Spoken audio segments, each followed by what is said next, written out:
All right.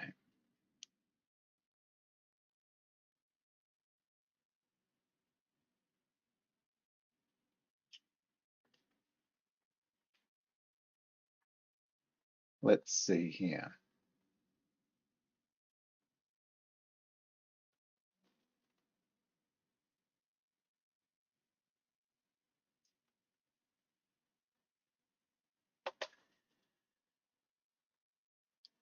Hello, dog. Thank you for booping me. It's time for you to relax. So I think the place we finished at yesterday was being able to create a crafting bench, crafting table, whatever, using our new menu, build, stone bench, click on the bench, select a recipe, stone block, and the character will move to it. Okay, good. Hey, the Palm Dev, how you doing, man?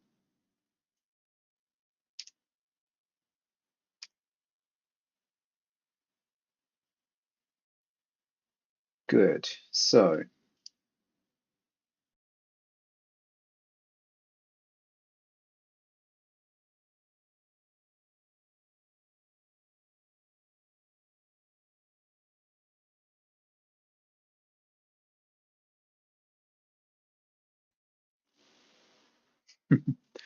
still manually configuring triangles.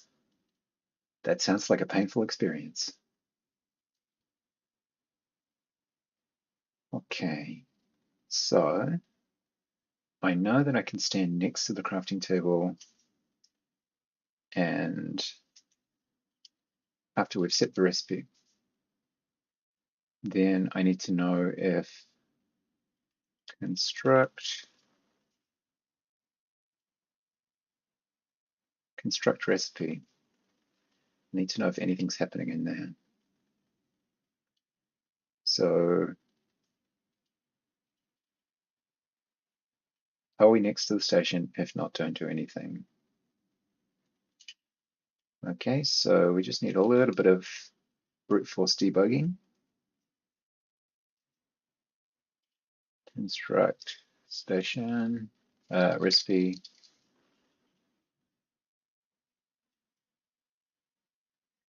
And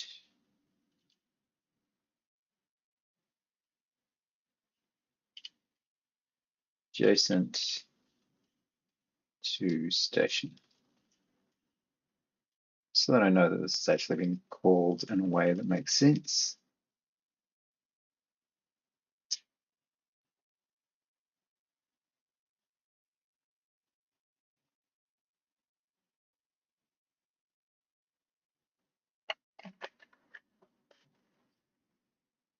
Okay.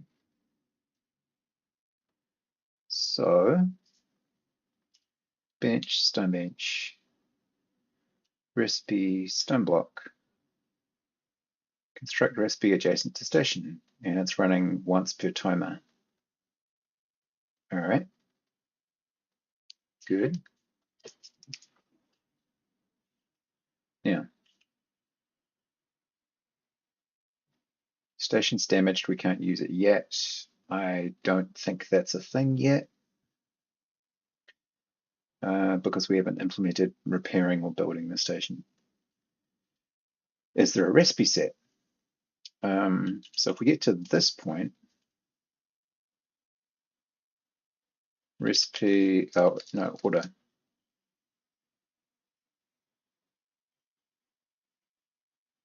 Yeah, and are we carrying the necessary resources?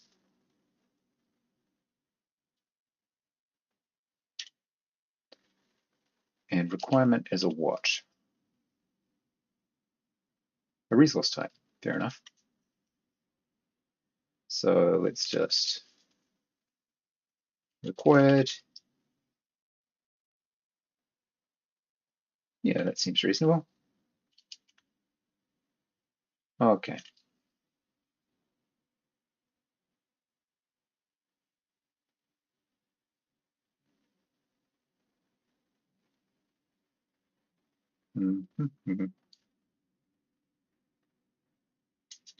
Good stuff. Build stone bench. Recipe stone block. Okay, we're not getting to that section of code. I'm wondering if that's because the station stats recipes get. Oh, wait. I think that's wrong. It must be stopping, but oh no, we didn't even get to order. Station crafting order. Okay.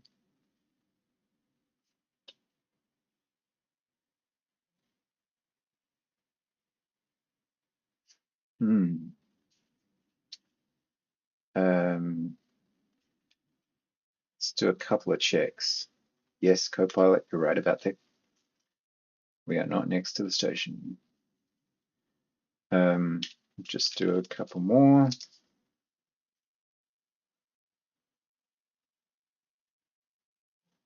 Time saving, no crafting order, and no recipe. Just to check that we're covering all of the bases.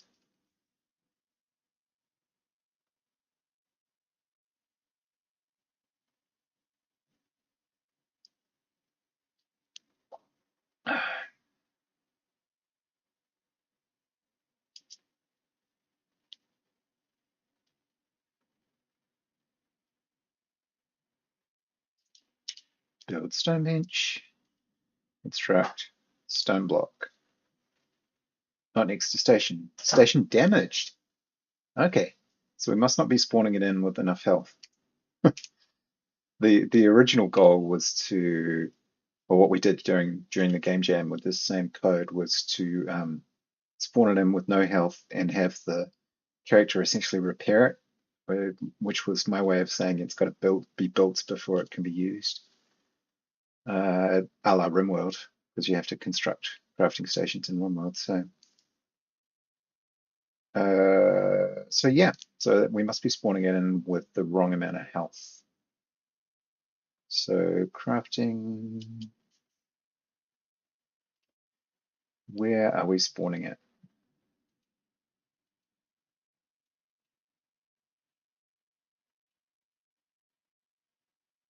We must be creating it in the build context menu, not that.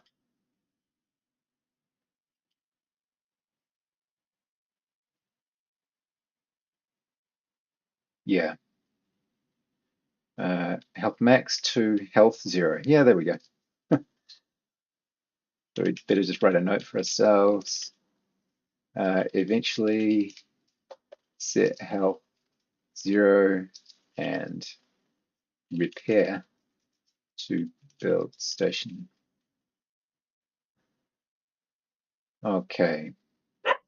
Oh, dog is losing the plot. I'm going to have to put her in this room.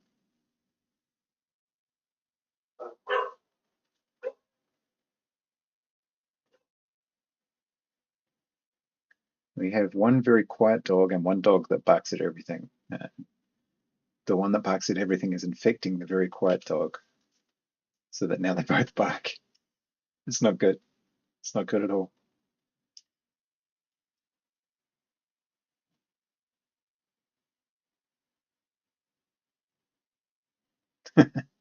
Same.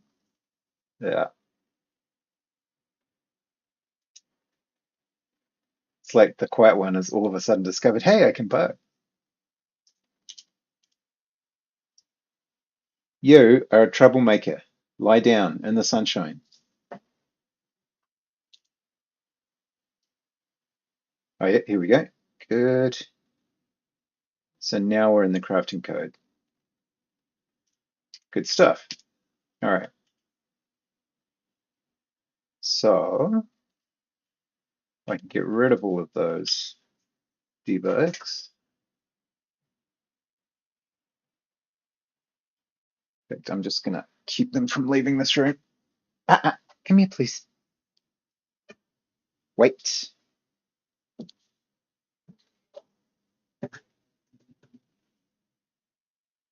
Good girl.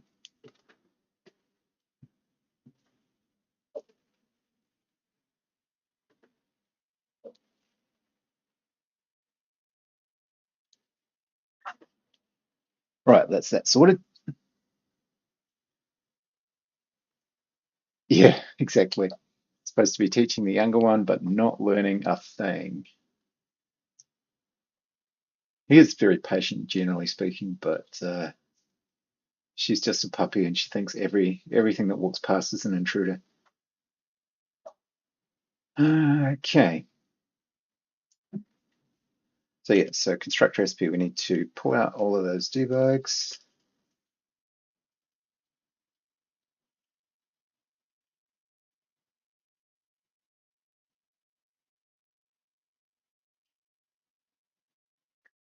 And just check some more things. Do we have enough stored resources?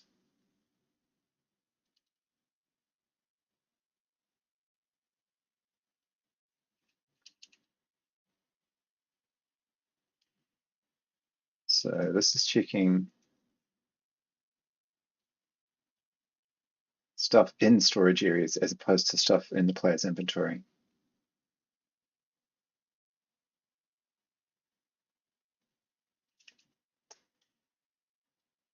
This is checking in inventory, player inventory. And then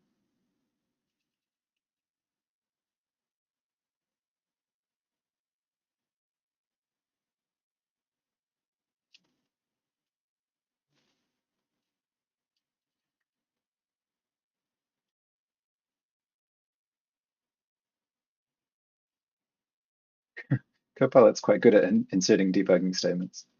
Um,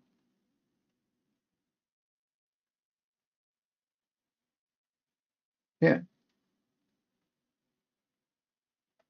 okay. So maybe we'll just print the contents of the inventory.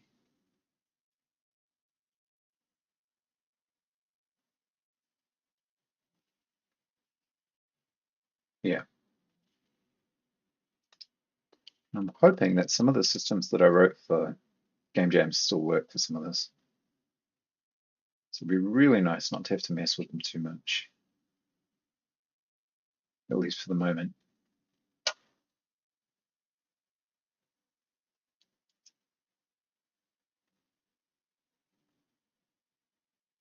Okay, build, stone bench, recipe, stone block,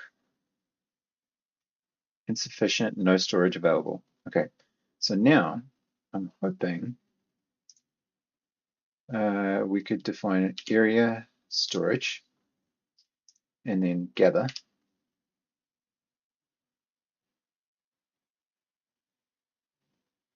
Okay, put it in the storage area.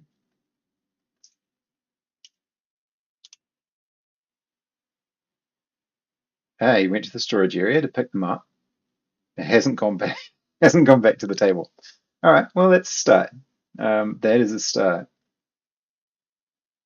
I think I changed something about the way the destination works that might mess that up. I already made this for Game Jam, or you mean you're reusing mechanics from similar? I made, I guess, a very early prototype of it, which looked, if I can find it on YouTube, like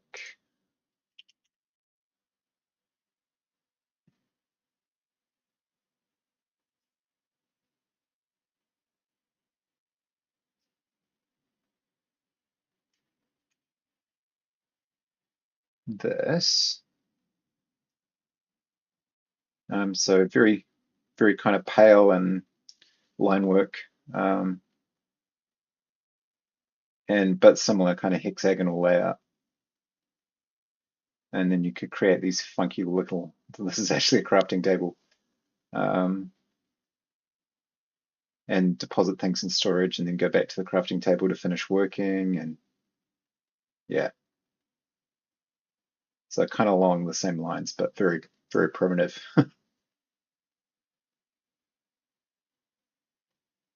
And with a lot of chat going on. I'm still not sure how I'm going to incorporate story, if at all, but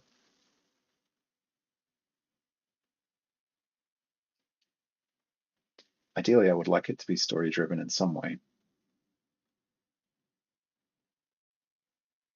Anyway, it's the introduction of the second character.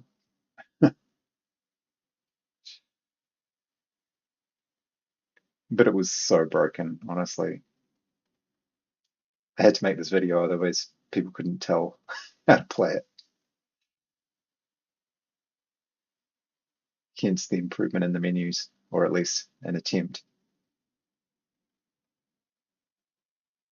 And then right at the end, it has some enemies popping up. This was for Pirate Software Game Jam.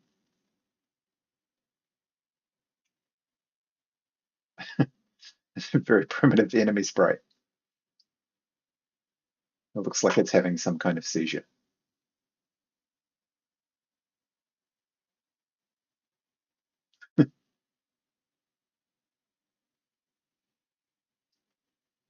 Yeah, and there you go. So, so yeah, this is yeah, it works sort of, kind of, sort of. So this is round two, I guess. Um, but some of the systems just got copied across, so I do need to revise them a little bit. This is not good either. It's still showing the recipe menu item down the bottom, but never mind. Um, so two things need to happen. We need actually, what will happen? Let's just test one more thing. What will happen if we mine enough first and then build it? Because one of the other restrictions is we shouldn't be able to build that crafting table until we've harvested some stone. So let's go storage area, and then harvest a bunch of stone, gather a bunch of stone. At some point I'm going to have to animate this character properly.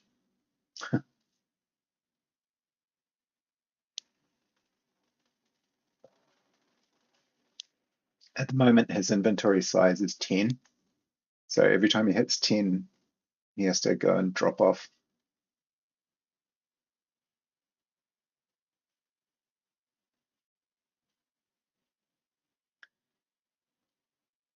The other problem is if I give him another gather order now, it cancels the other one out and he just completely stops and goes to the next one.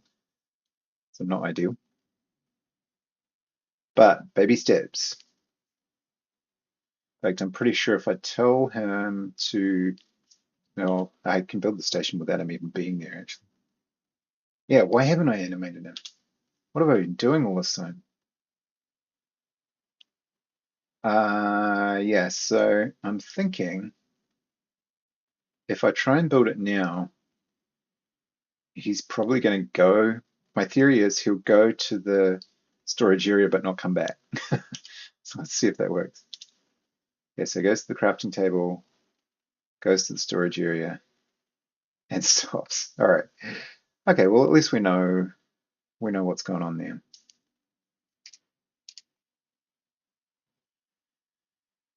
So what's missing? The thing that makes him go back to the storage area is a thing called seeking resources. Collect from storage, I'm sorry. Is it collect from storage or seeking resources? Yeah, this is where comments would have been great.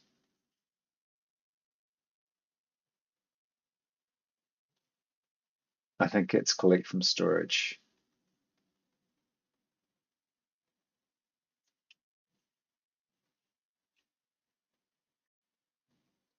So what is,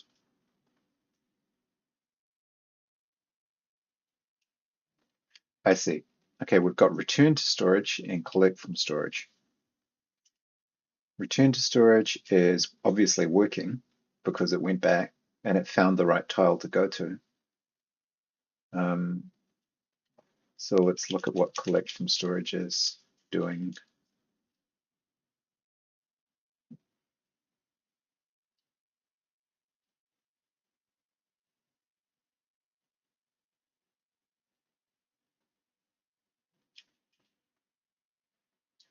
Okay, so if stored resource quantity is less than or equal to 0, storage resource is none, insert load, and then we'll just, right, so this is for characters that have seeking resources on them. Okay, so let's do a quick print there of the inventory.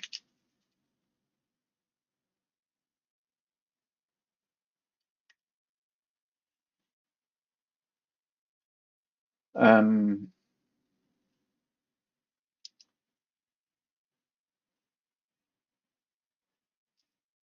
collected resources. Okay, having done that, it needs a destination again.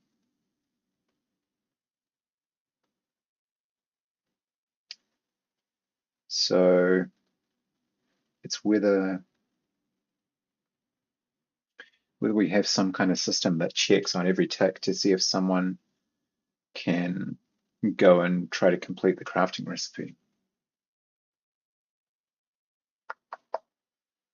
Sort of a assign tasks function.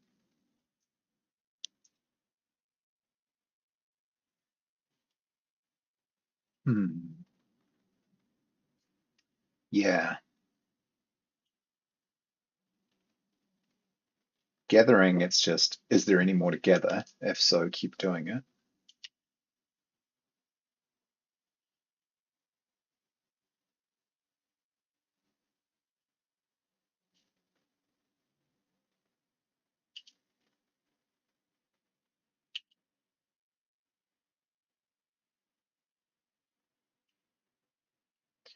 Yeah, it has gathering orders with positions. So I guess you could have crafting orders with positions.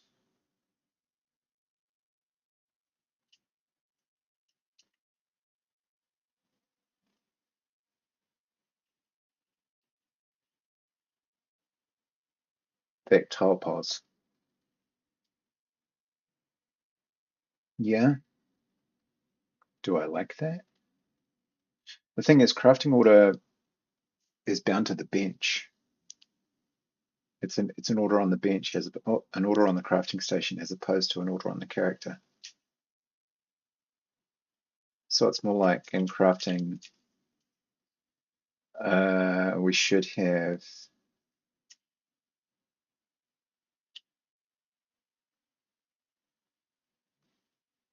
yeah, just like a little routine that runs every tick and checks if someone is already assigned to that job. Maybe crafting order should actually have a reference to the character who's supposed to be completing it.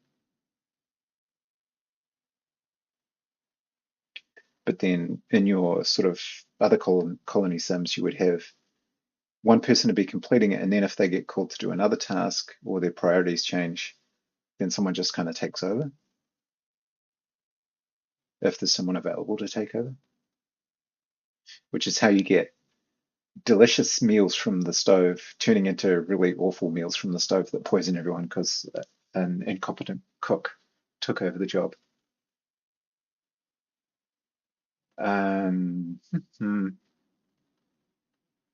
So how would you know that someone had already gone to collect resources from storage but was coming back?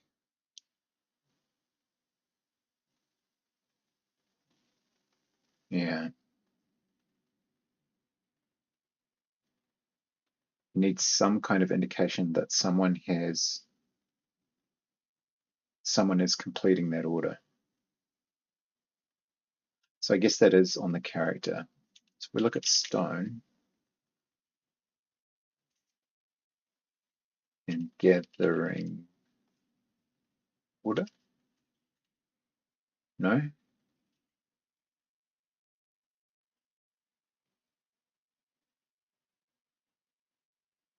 Entity character insert gathering order.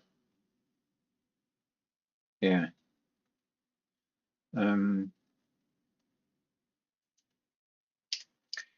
I guess we can duplicate that kind of code and just let's look at crafting again. We can use the same logic until we have a good reason not to.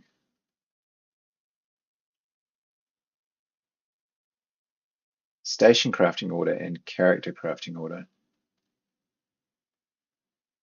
essentially.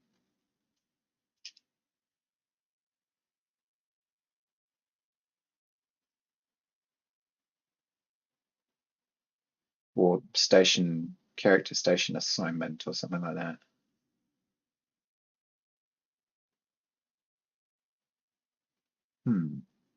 I don't know. We'll figure it out.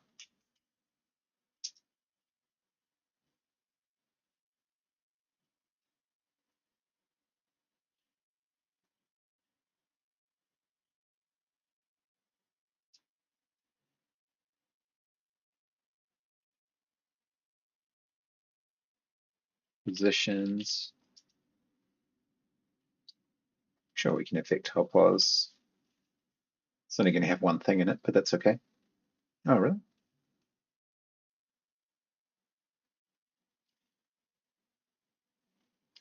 Okay. So that means that when we decide to list of tasks pop on completion, yeah, um, we've got a recipe set on the station already. But yes, we could totally have a list of tasks set on the character.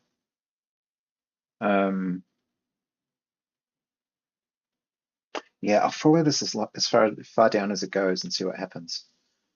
So when we set the recipe in Stone Bench context menu, at the moment I've just been setting its destination, which is a really blunt way of doing it. What we should be doing is commands entity, and do we have the character? Character destination, character stone, so we need the entity for them.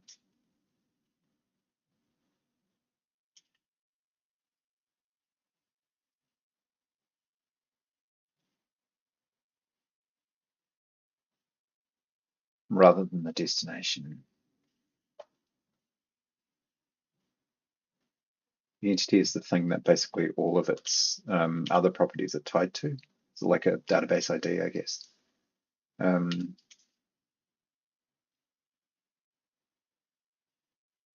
Insert possible, no. Insert station character assignment. Where did that go?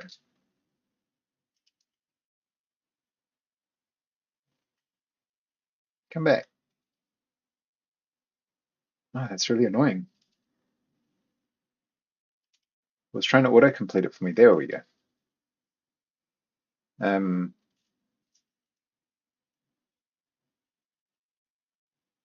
Positions. This, of course, doesn't handle the case where they've already got one.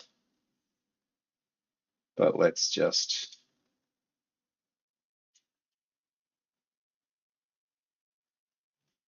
hang on. Yeah. Let's just start with that. Oh, it's private? Whoops.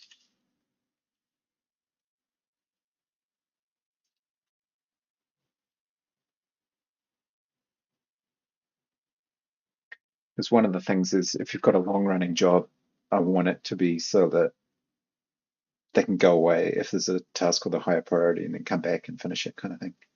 I don't know. We'll see. We'll see what happens. Don't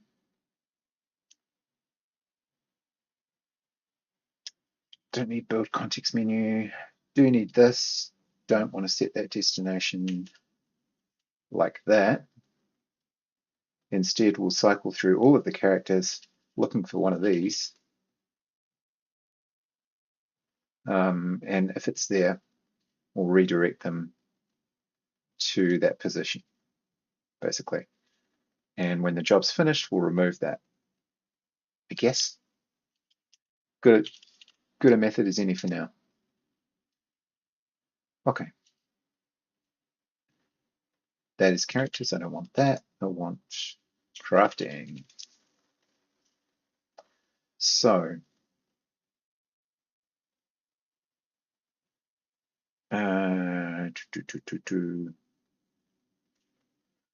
we need a new thing to run on update if in state playing, and it's going to be like assign characters. Well, it's not really assignment, it's more moving them. Actually, that's a good point. We could do it from movement. They've already been assigned.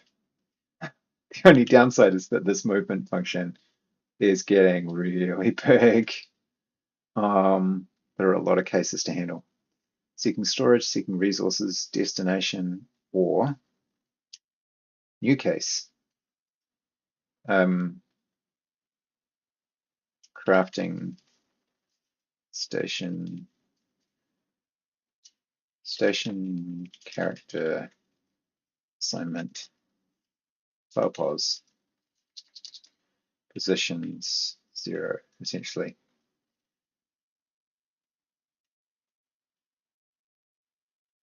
Okay, let's add another case. What could possibly go wrong? That means we need option station character assignment.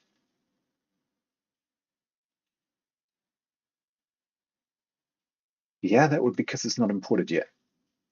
There we go. Cool.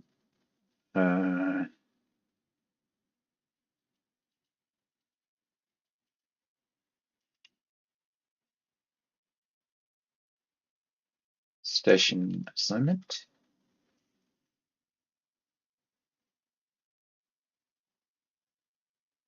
Okay. This piece of code took a while to come up with, and I still don't think it's in a terribly good state. Okay, seeking resources and then, so the point of this is that it can override. So that means that this actually has to be, we don't want it to go to the crafting station if it's seeking resources. So resources has to be higher than crafting station. Yep. Let station pause. Yes, you are correct. I don't think that's going to be, maybe, hang on. Yeah, that would be better.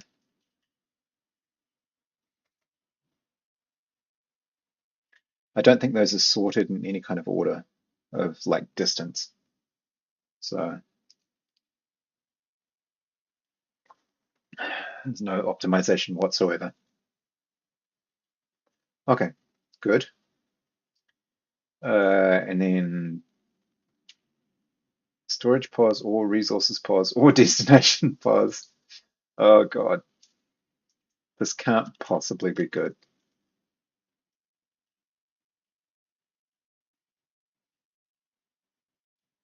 I don't know, is that easy to read? I see. So use standard option copy to copy the value inside the standard option. Really? So what's different about this as compared to that? Hmm.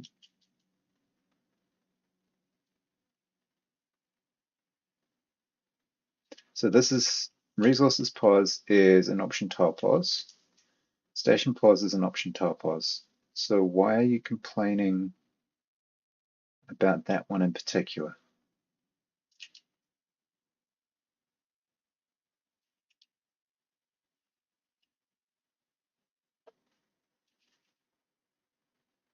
Tiger pause is just, yeah. storage pauses. All three of those are option tile pause. Use standard.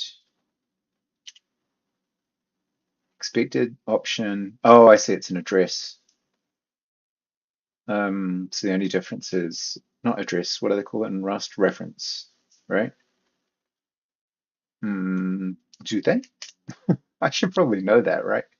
Rust ampersand.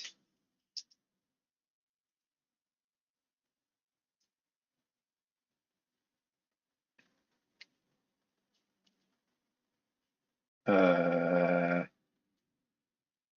damn it. References. Thank you. Okay. So that one's a reference. Should it be though? Wouldn't it be better if it were the actual value rather than a reference to a topos? Yes, yes, it would. So, hmm,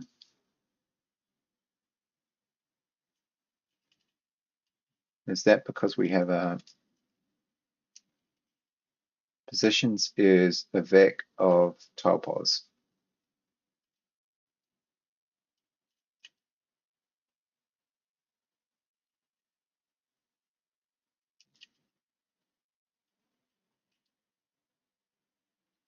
Huh. I think it's because it's in the vector.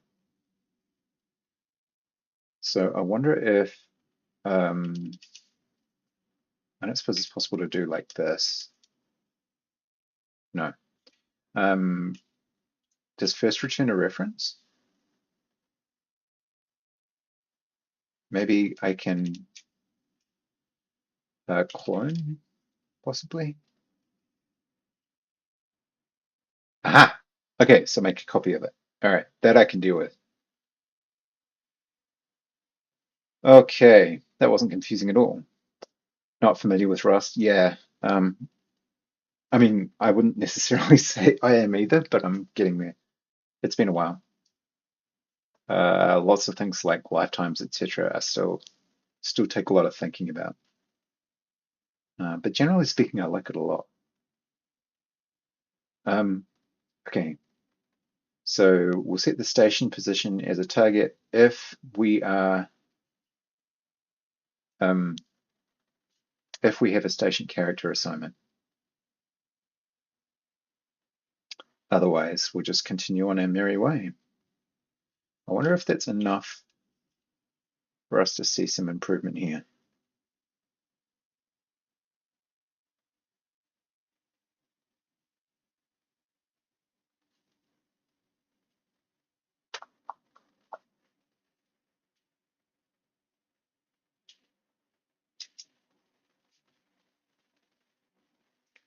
Should try running this stream at like 2K instead of 4K. Because I'm downscaling to 720p anyway. Might be interesting to see how the resolution behaves. Okay, build one, recipe one. Oh, I forgot to do all the other shit. Area one. So it won't have any resources. So gather. Oh, won't even gather now. Hang on. Let's stop this and do it again in the right order.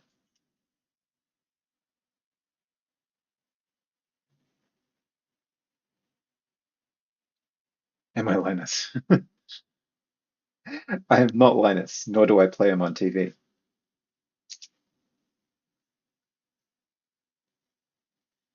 Uh, right. So gather, gather, gather.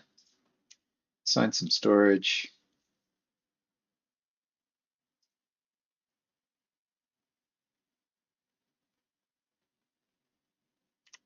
Gather some more.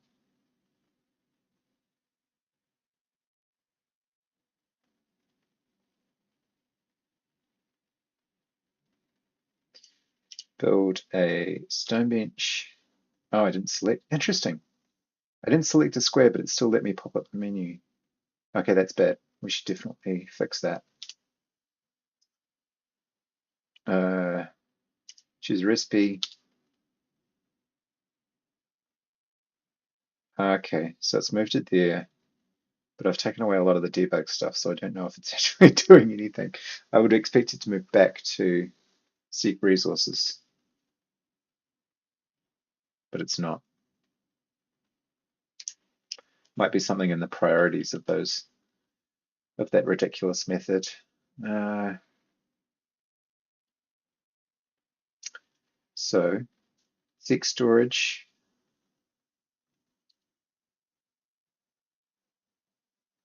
or resources or station or destination.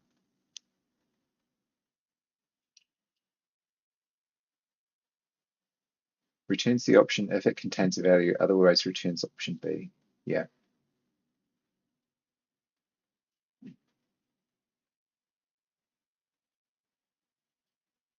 So it should prioritize storage first, as in take stones from your gathering node to storage, or seek resources, or go back to the crafting station. All right, let's check our crafting method again.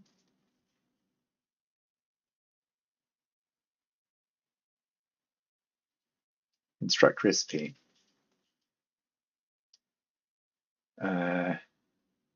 Let's see how far. Maybe I should have left all that debugging in there, because it's not even doing that.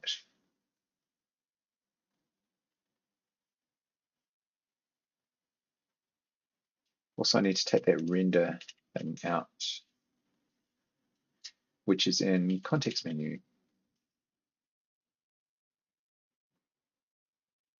Let's take that println out. It's getting in the way.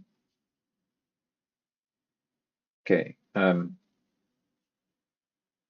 let's put some markers back in. It's looking for destination. Yeah, we don't want that anymore. We want,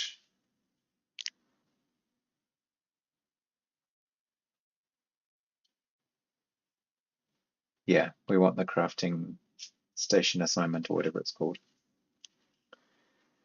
So instead of destination, please give crafting, was it station character assignment? Yeah, with character. Maybe I should just call it station assignment, but we'll get there.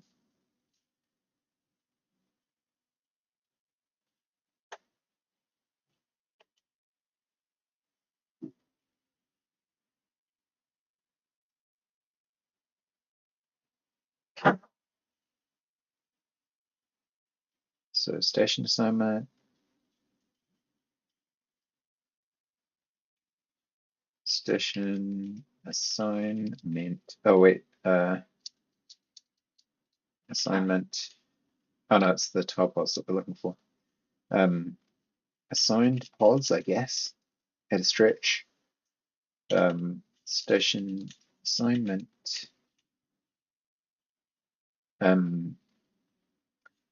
Positions first.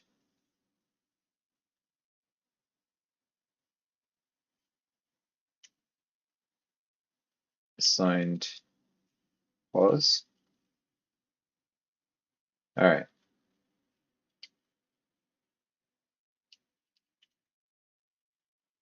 Assigned pause.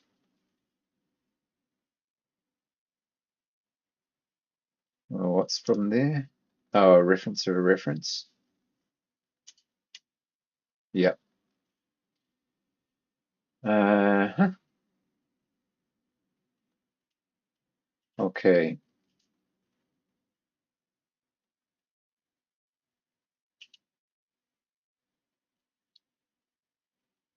So once we're complete, we also need to remove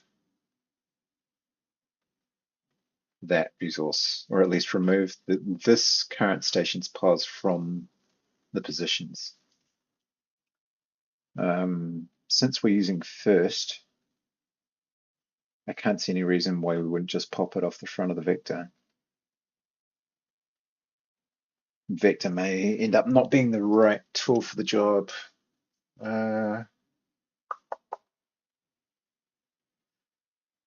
Okay, crafting complete, inventory.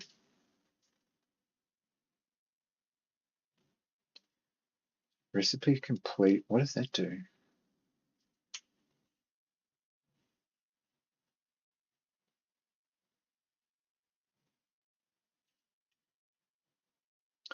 Okay, let's go with commands, entity, character entity, remove, station crafting order. And I think that would be it. Okay, see if that changes any behaviors. Otherwise, we'll need to start debugging again. Oh, gee, did she push you off your bed? Buddy. You know she's smaller than you, right?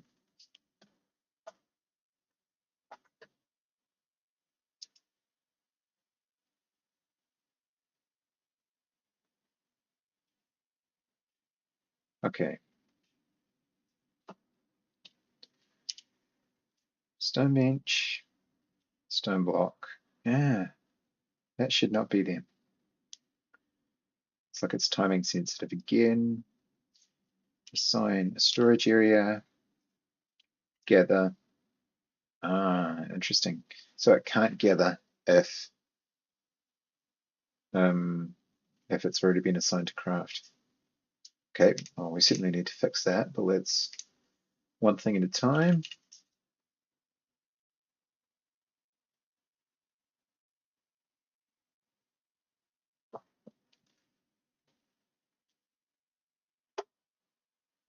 Hmm,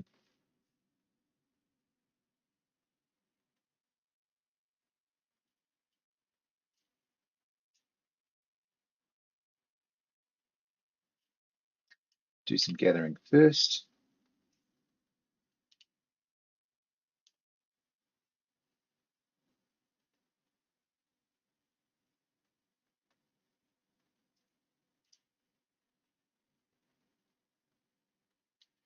And some more gathering.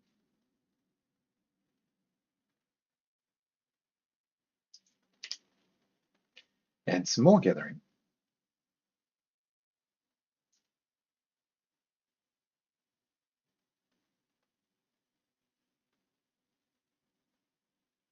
Okay, and a crafting station.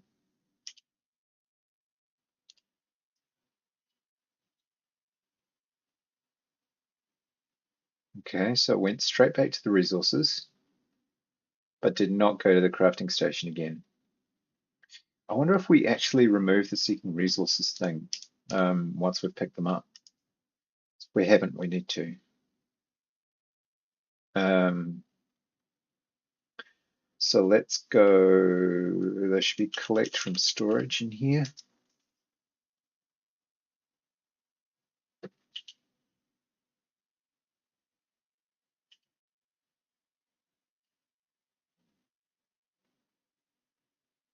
I didn't notice whether we actually got that far.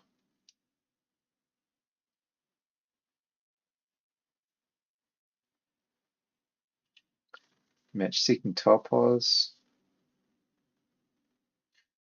I wonder if it's because I'm next to it but not on top of it.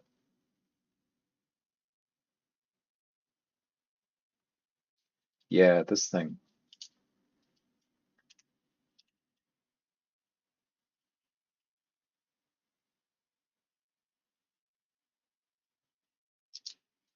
Because we changed the behavior of that so that now we stop just prior to the destination. So you can collect something if you're on the next hexagon over, basically. So that the sprite doesn't cover up the thing that it's trying to collect from. So in that case, areas, gather,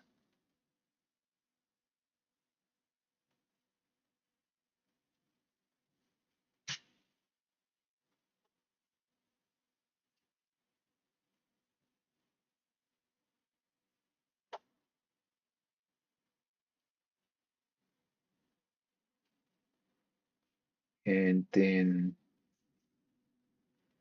build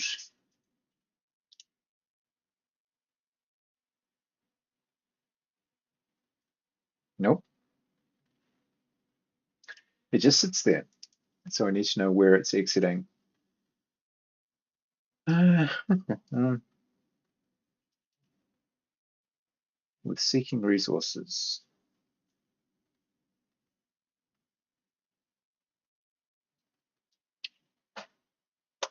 Should be able to get base storage. That shouldn't be a problem.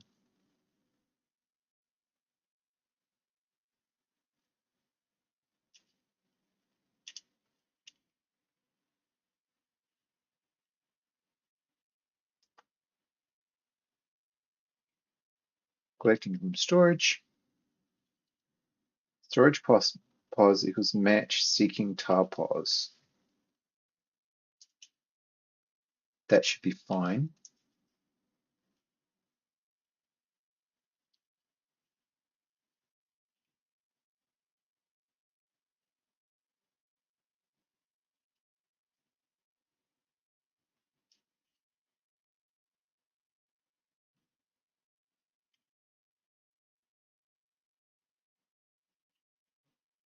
Okay.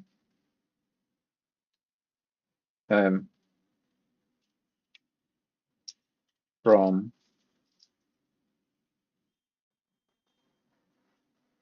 mm, mm, mm, storage pause, tile pause.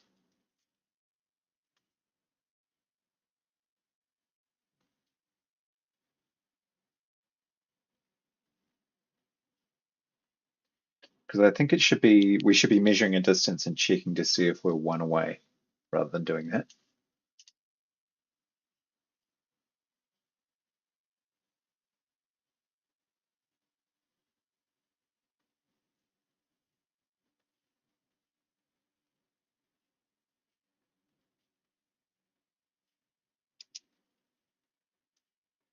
Slightly annoying to, maybe I should artificially expand their inventory rather than doing all this stuff at the start, although it is quite a good test of the menus.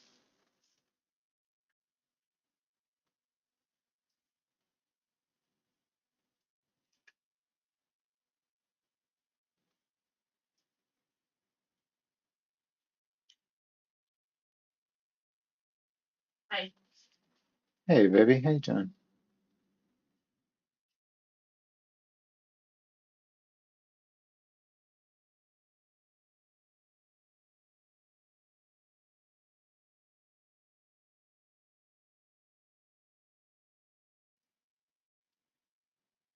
Hmm.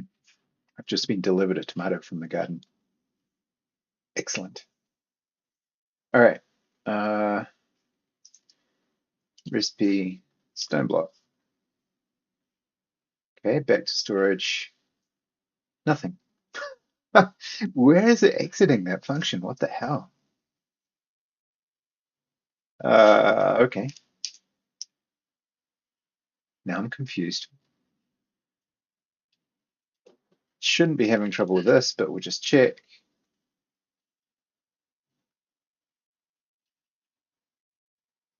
But everything in character entity, mute carrying capacity, inventory, seeking, and tile pause. That should be everything should have. Is it possible that seeking resources gets removed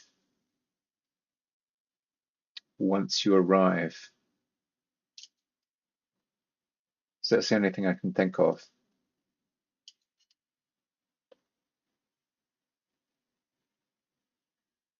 So what about return to storage?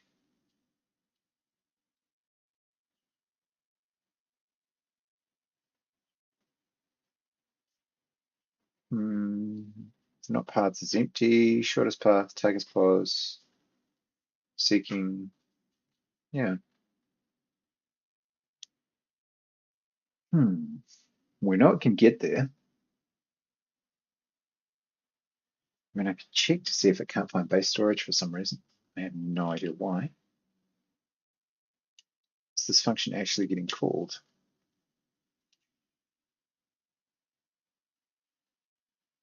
Uh, but that should spam like crazy.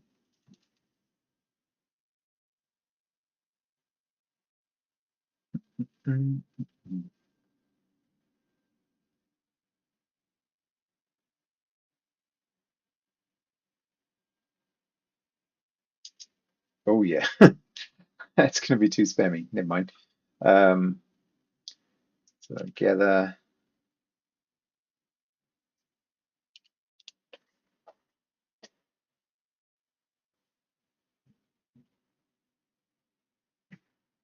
No barking. Quiet dog. Good girl. Good quiet dog.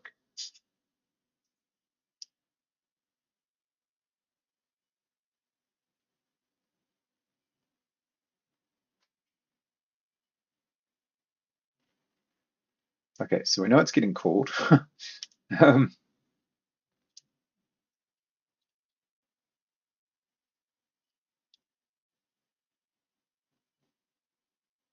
and nothing. What the hell, man? Okay, get rid of that. And it's not the no base storage thing.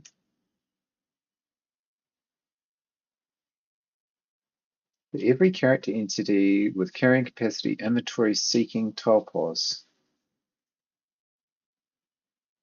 Are we saying that those are zero? That there aren't any of them?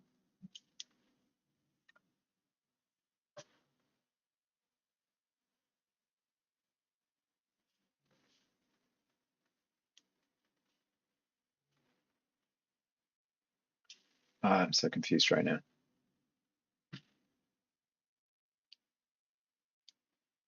Hey, Nympho, how you doing?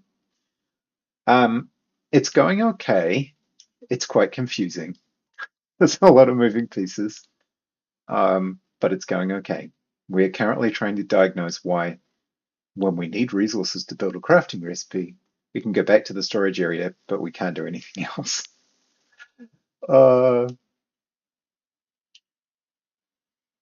I tell you what, how are you doing?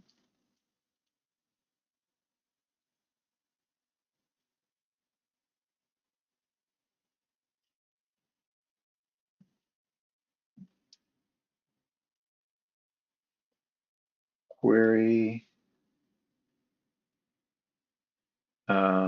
Let's see if we do actually have anybody seeking resources.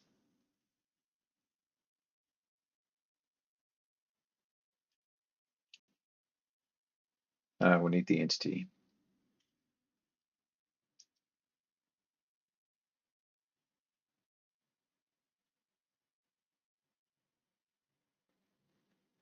My OBS performance bug is fixed in Wayland, but Plasma 5 wasn't really cooperating with Wayland, so I switched to Plasma 6.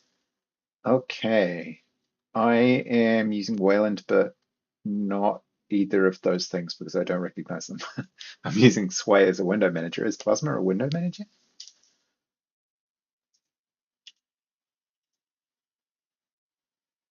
Oh, KDE. Right, right, right, right.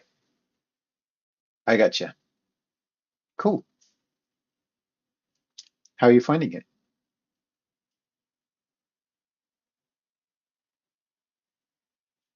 I'd missed my tiling windows.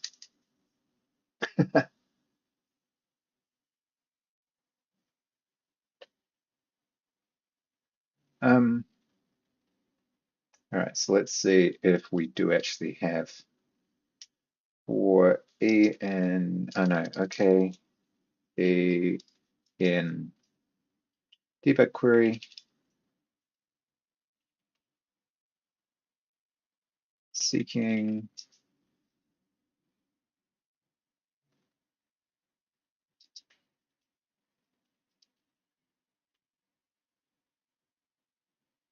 what is your problem? Oh, okay, huh, fair enough. Okay, so we really want to see if just anybody has got that seeking resources thing going on. I don't see why they wouldn't, but maybe I'm wrong.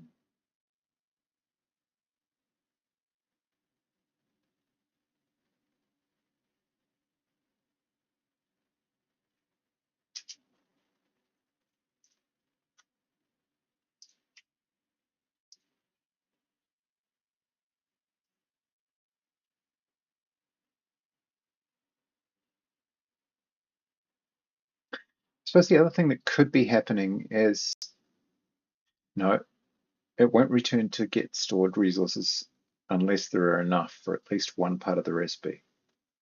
So that can't be it. I was thinking maybe it gets stuck because there's not enough resources at all.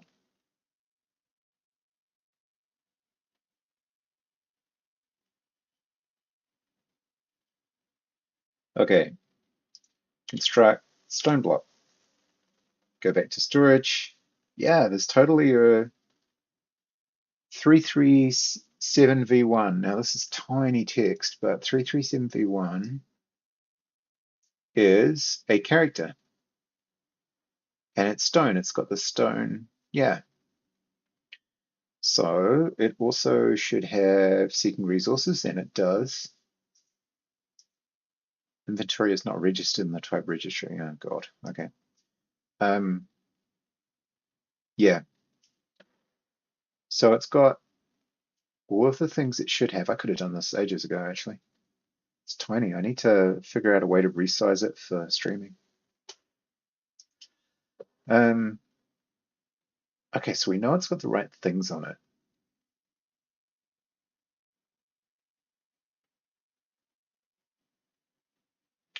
But maybe we've been moved so that we're adjacent to it, but nothing else.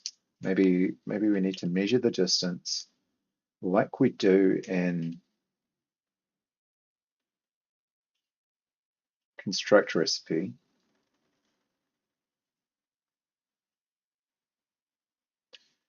Here.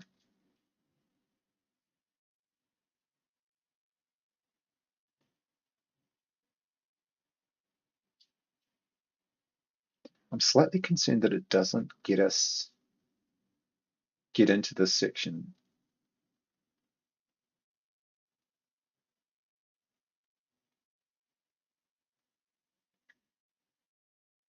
So collect from storage runs every tick, right? There's no other conditions. Collect from storage, run if in-state game state playing.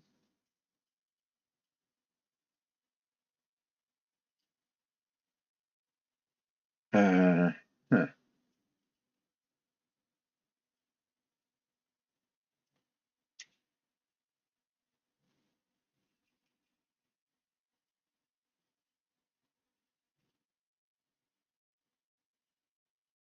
We next to the storage, if not, don't do anything.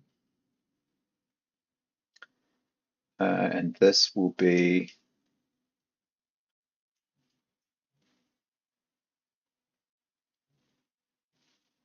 we need storage pos, yes, first.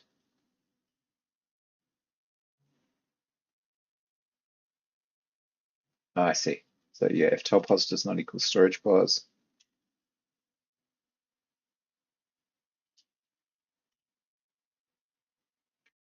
but I actually don't think we're getting into this block at all. I don't 100% understand why.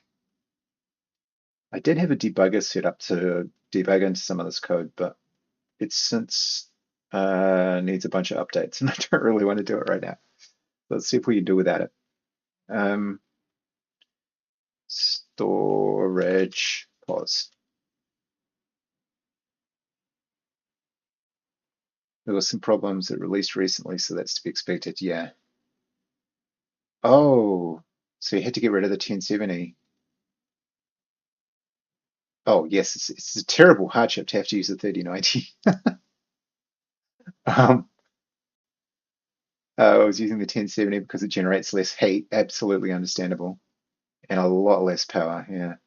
The thing about running Wayland, of course, is NVIDIA GPUs, but I guess it's getting better now. I bought an AMD GPU because of Wayland. Although it's worked out really well. It's a 7900 XTX and does great things. I am also wishing I bought an AMD CPU because the one I've got is an i5 and it's really too hot for the box I've got it in. It goes to 100 on compiles, which I don't like. Um, okay, cool. So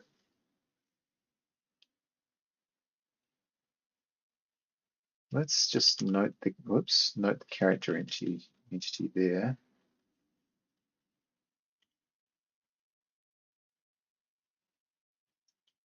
character entity.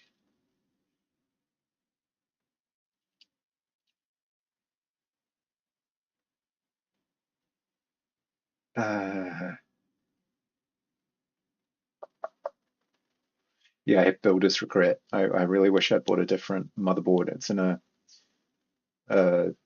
kind of a large mini ITX case. So it needs a mini ITX motherboard, and I wish I bought one that let me had enough room for me to put a better cooling system in it. Another benefit of using a 1070 is that I have a better idea of how well the game performs on lower end devices. Totally. And I keep an old laptop around for that reason as well. I have one of the really early Zephyrus G14s that I bought before I built this desktop system, and it's got like I think it's a 2060, like the mobile version of a 2060 in it. So similar kind of vein. Not quite as early, of course.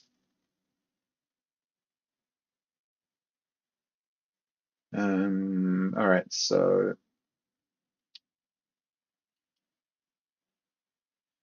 let's just get some more indications here. So print line, wow, typing much?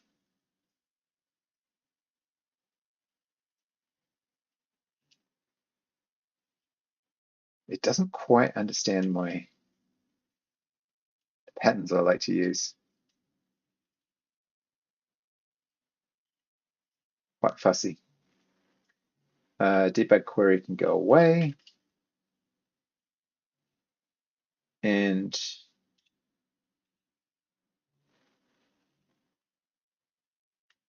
okay, let's try that.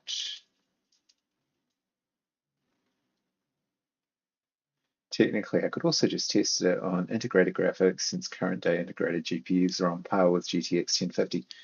That's absolutely true. And the i5 that I bought was really quite capable. I ran a bunch of different stuff on it just to see what would happen. The onboard graphics are getting so good, as they almost need to be to compete with Apple Silicon now. Okay, gathering, storage, stone bench.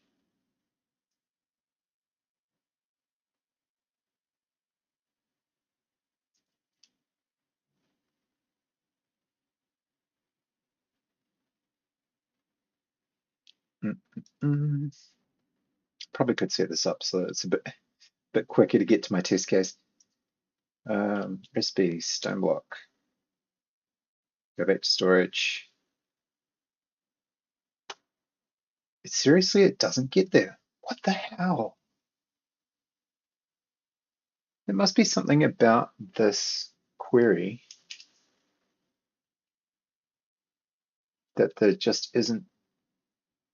isn't one. um, there isn't a character that fits all these requirements. So what's the query? That's the only logical reason. So entity, sure. Sorry for the tiniest of tiny text. Carrying capacity.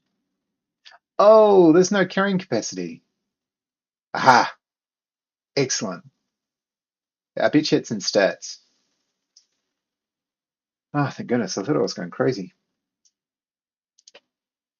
I like how the race with Apple Silicon also pushed forward the entire handheld compute market. Yeah, absolutely. And that in turn, at least with the Steam Deck, made Linux gaming a lot better. Proton's come forward in leaps and bounds. Although it was already getting pretty good. Okay, thank goodness. Okay, so what's happening is that carrying capacity isn't present on the character because we moved it, I believe. So if I look at Stone, that's the danger with using code that came out of a game jam, right? Like you change things subtly. Carrying capacity, yeah, it's embedded in stats. Damn it, that took too long to find. I need to remember if there's nothing, unless you use options, if all of the things in a query are not present, it just doesn't return a result. And you need to deal with that. Get rid of that. Get rid of that. Get rid of that. Get rid of that. Okay. So we need stats, not carrying capacity.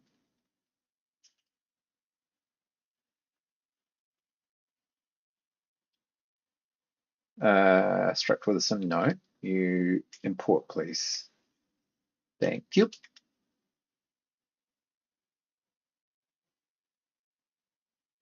Okay. No field type pos and stats. Wait, what? Oh, I see. I moved the because I'm a rabid alphabetizer. I need to keep reordering things. Otherwise, they're not in the right order and it looks wrong. Okay, seeking resources, stats. Mute stats. There we go. Ah, thank goodness. That was driving me nuts.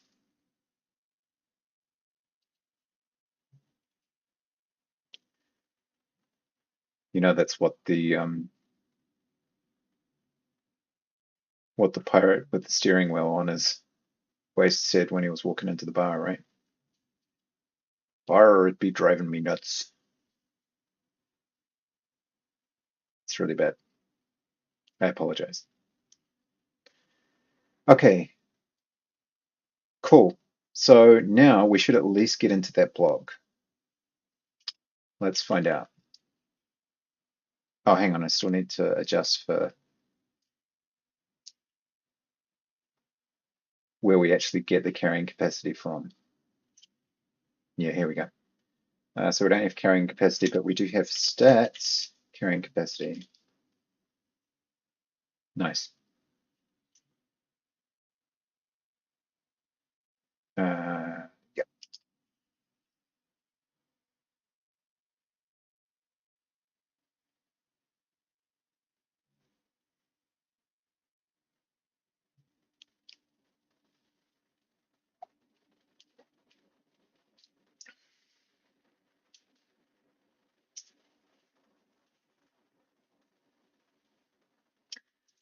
Gather, please.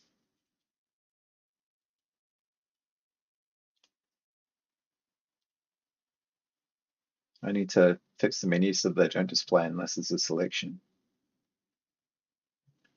So many things that need to fix. Love the Steam Deck. I don't care that technically all of the other handheld computers are a little faster or have better resolution.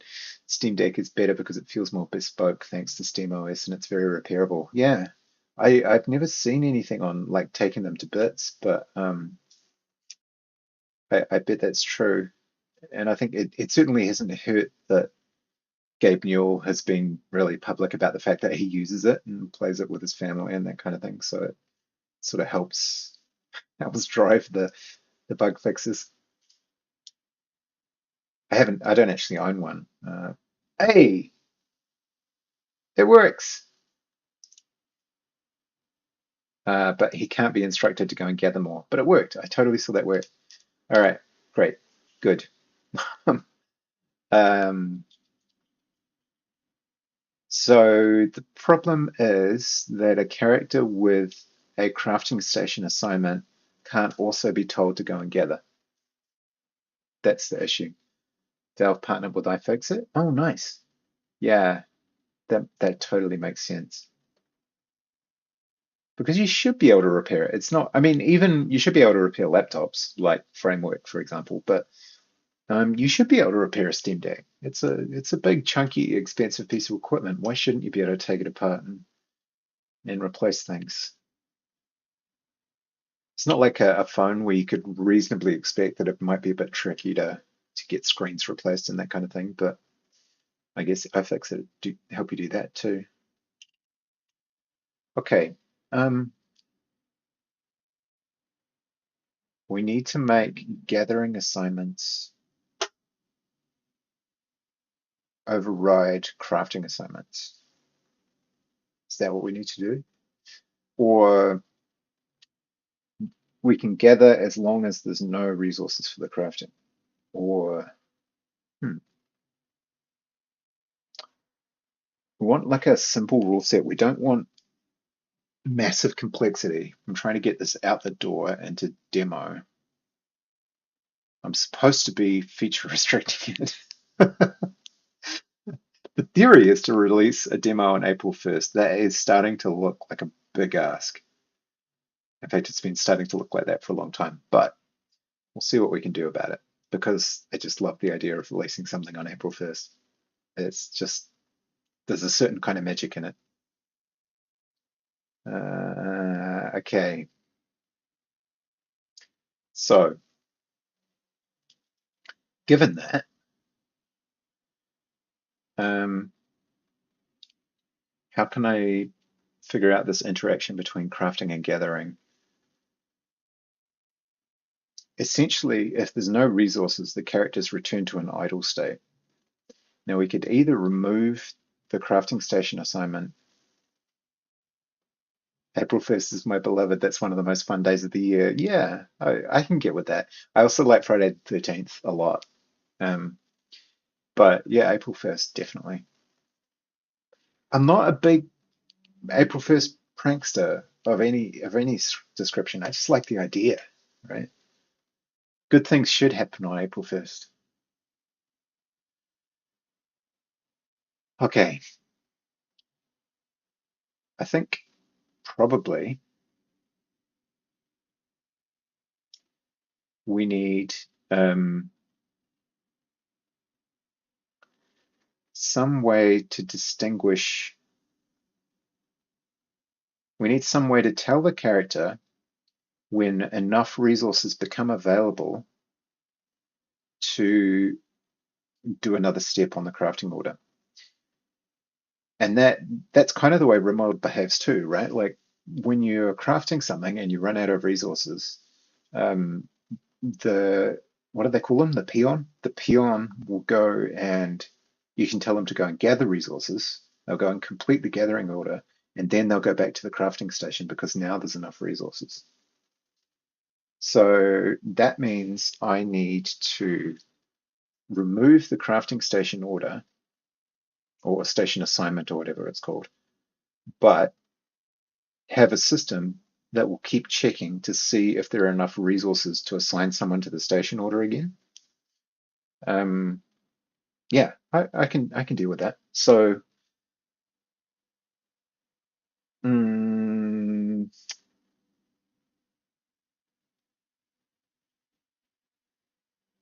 Friday 13th for me is usually fine. It's more Thursday 12th that's unlucky. Interesting.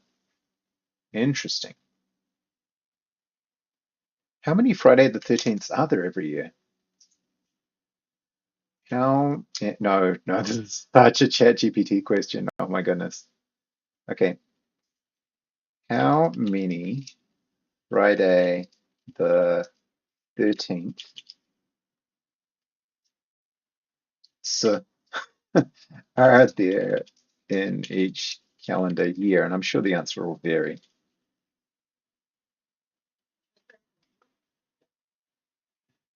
Yay, someone's taking our chair. We live in one of these neighborhoods where everyone puts stuff out the front to for people to take away if you don't no longer want it. My partner is just celebrating because our chair's gone. Excellent. Okay. In each calendar year, the number of Friday the 13ths can vary. Every year has at least one and can have up to three. The distribution of these dates depends on the year's starting day and whether it's a leap year or not. Let me calculate how many Friday the 13th there are for each month in a typical year and leap year to give you a clearer picture. Oh, it really went to town. In the example years analyzed, for the non-leap year 2023, there were two instances of Friday the 13th, occurring in January and October. In the leap year 20, I didn't know this was a leap year. Huh. There are also two instances of Friday the 13th occurring in September and December. This demonstrates the number of Friday the 13th in a year can vary, but every year will have at least one and no more than three, regardless of whether it's a leap year or not. Interesting. Okay, well, there you go. But you always have an April 1st. So, important distinction. So, from one to three. All right. Not that that was distracting in any way, but let's figure this out. So there is a system somewhere here that checks to see if there are any stored resources available.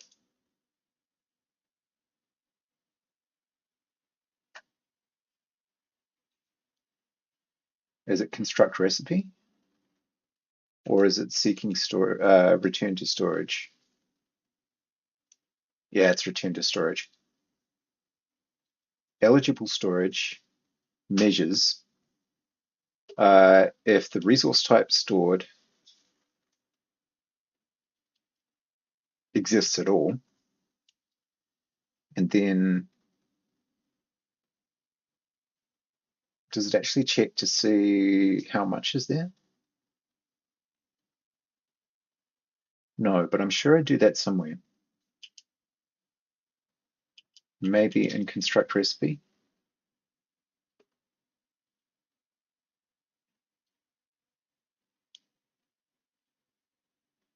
Is there a recipe? Are we carrying the resources? Oh yeah.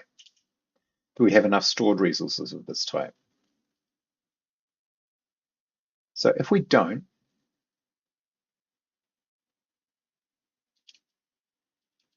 if available storage is empty, no storage available for crafting resources.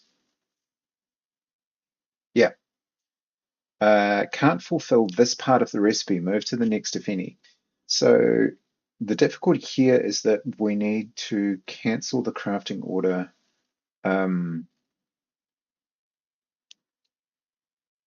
if we can't get any resources. So we need to know if we can't get any resources for every part of the recipe. In this recipe, there's only one. Stone makes stone blocks. But what if it's a complex recipe? Should I make that future riches problem? Maybe I should.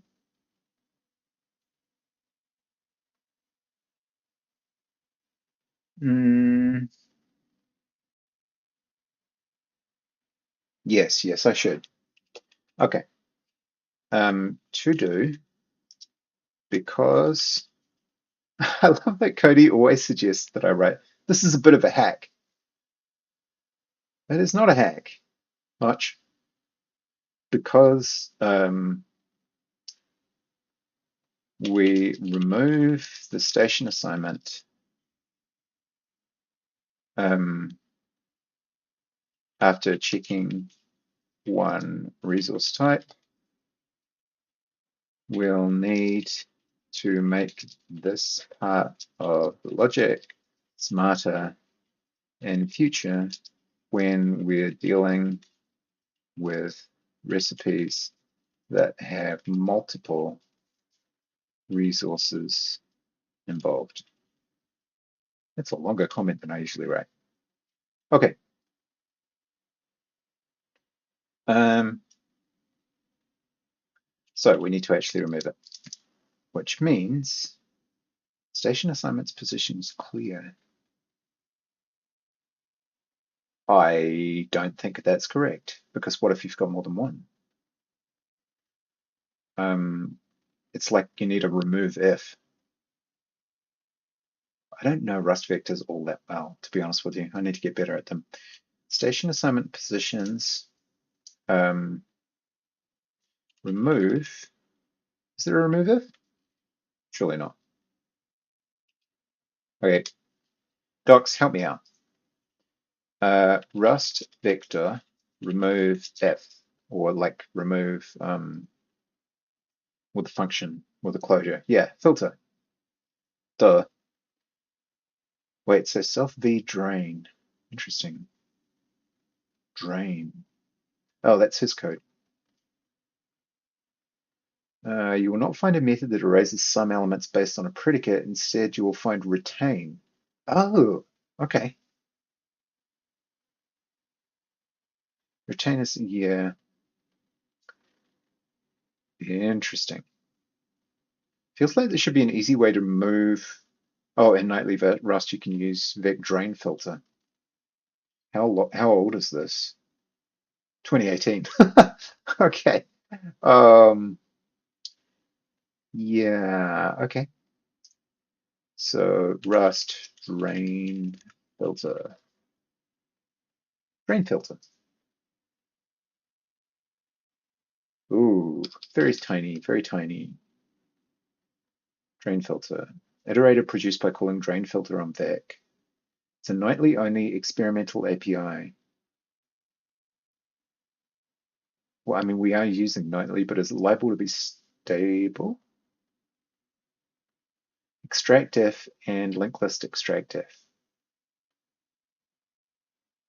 can be used for random deletes using iterators. When ChatGPT first released, I was using it quite a lot and got way too used to using it doing stuff, doing stuff for me. Um, and now I've been trying to cut down on using it. I'm clinically curious and I'll 100% ask even more questions and end up making ChatGPT do the thing for me. So I use it in quite a targeted way, and I'm pretty comfortable with it now. I sort of avoided Copilot and all of the LLMs for quite a while until I realized that they tend to make me smarter in useful ways, or if not smarter, then at least faster. They're great for when you're still learning something, when you're learning a language in particular, and a language like Rust, which has a lot of patterns that I'm not completely used to. In the past, I've written all sorts of things from C++, Python. I've written a lot of Go. I've written some Flutter. I've written far too much JavaScript and TypeScript, SQL, all sorts of things. Um, and I've been writing Rust for a while, but I still regularly come across problems where I'm like, what on earth is even available for me to solve that? Um, and so I'll use the in editor stuff a lot. Copilot, which is based on ChatGPT anyway, and Cody, which is written by SourceGraph. And I'm thinking about getting rid of it because I really only need one, and Copilot seems to have a correct result more often. There's the obvious ethical problem, like Copilot's trained on a whole bunch of open source and potentially license restricted code. But it really does help. It's good at explaining things. It's like just synthesizes Google results a little faster than you can otherwise. And then every now and again, it just gets things horrifically wrong and sends you down a bad pathway. Um, so this is back in 2017. What actually happened? What did you see?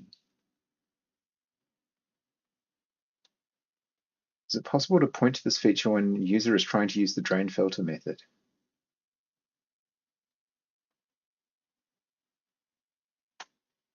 The methods were intentionally renamed because they behave differently. Drain keeps draining if you drop the drain struct. Extract if. All right, let's try that. Rust extract if. Still nightly only. Nightly is just the Rust's version of a experimental compiler, basically. Vec extract if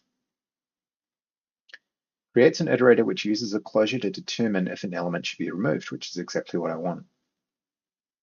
LLMs are good learning tools. Yeah, I agree. I think they absolutely are.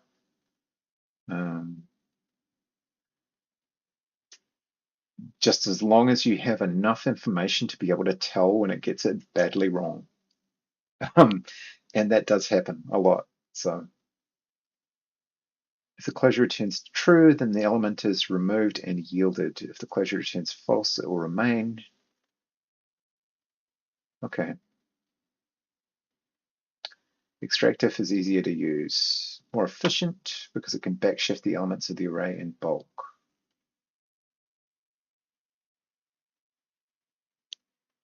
Numbers extractif, collect vec. All right. And let odds equals numbers. Okay. So I assume you can't just overwrite. You probably shouldn't try to do an in-place modification. That's one more thing we need to check. So Rust vec in place remove. or filter in place.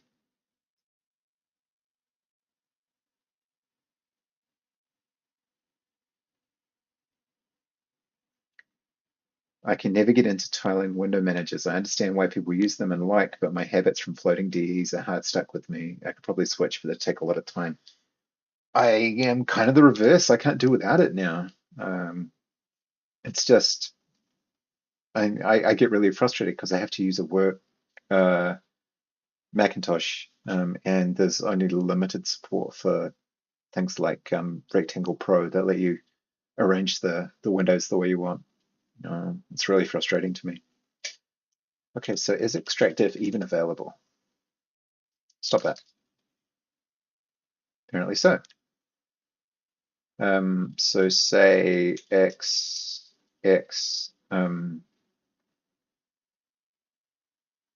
yeah, but that returns cannot mutate immutable variable. Okay, so it does do an in-place modification.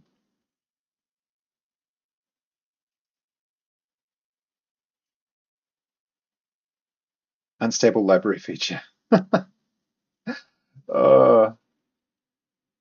I don't really care. Oh, add feature extractive to the crate attributes to enable. Okay, I can do that.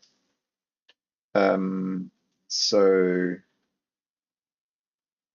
how do I do that again? Is it in cargo?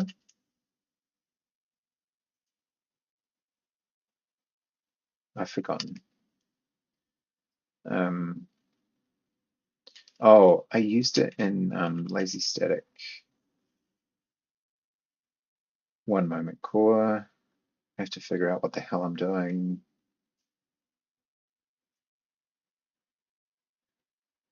Yeah, I think maybe in here.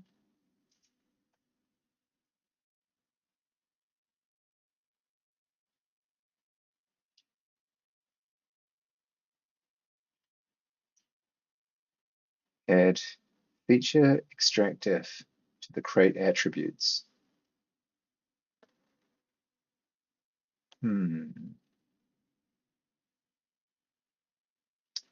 I think that's in lib.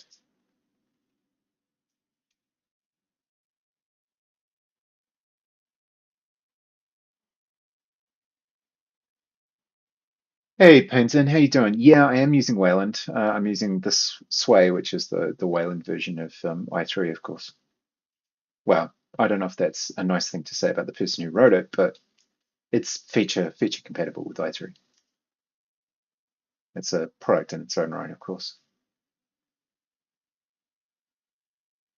Um, my condolences. Yeah, I gotta say though, hardware-wise, the M1 Max are really easy to like. They do a really good job. But the OS, oh, painful, painful.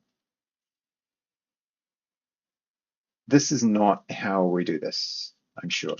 Um, give me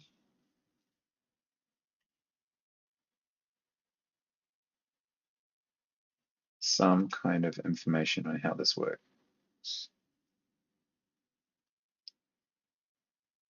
Can I not just put it in cargo? Uh, it's under Bevy, but I actually want the Rust features.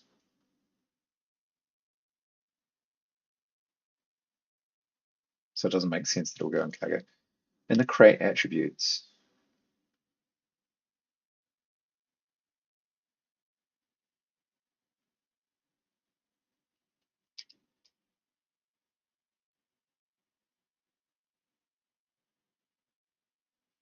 config feature, feature resolver version 2. Clippy's been telling me to do something, but I just don't know where the crate attributes belong.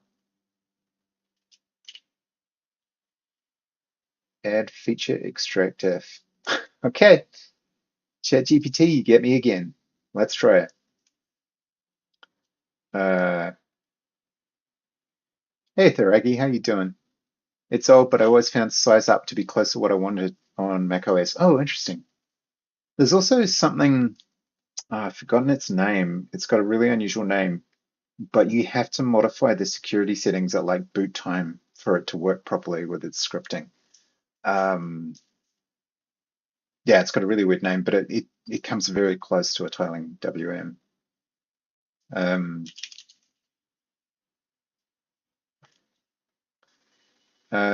extractive. Show an example of using this in great attributes.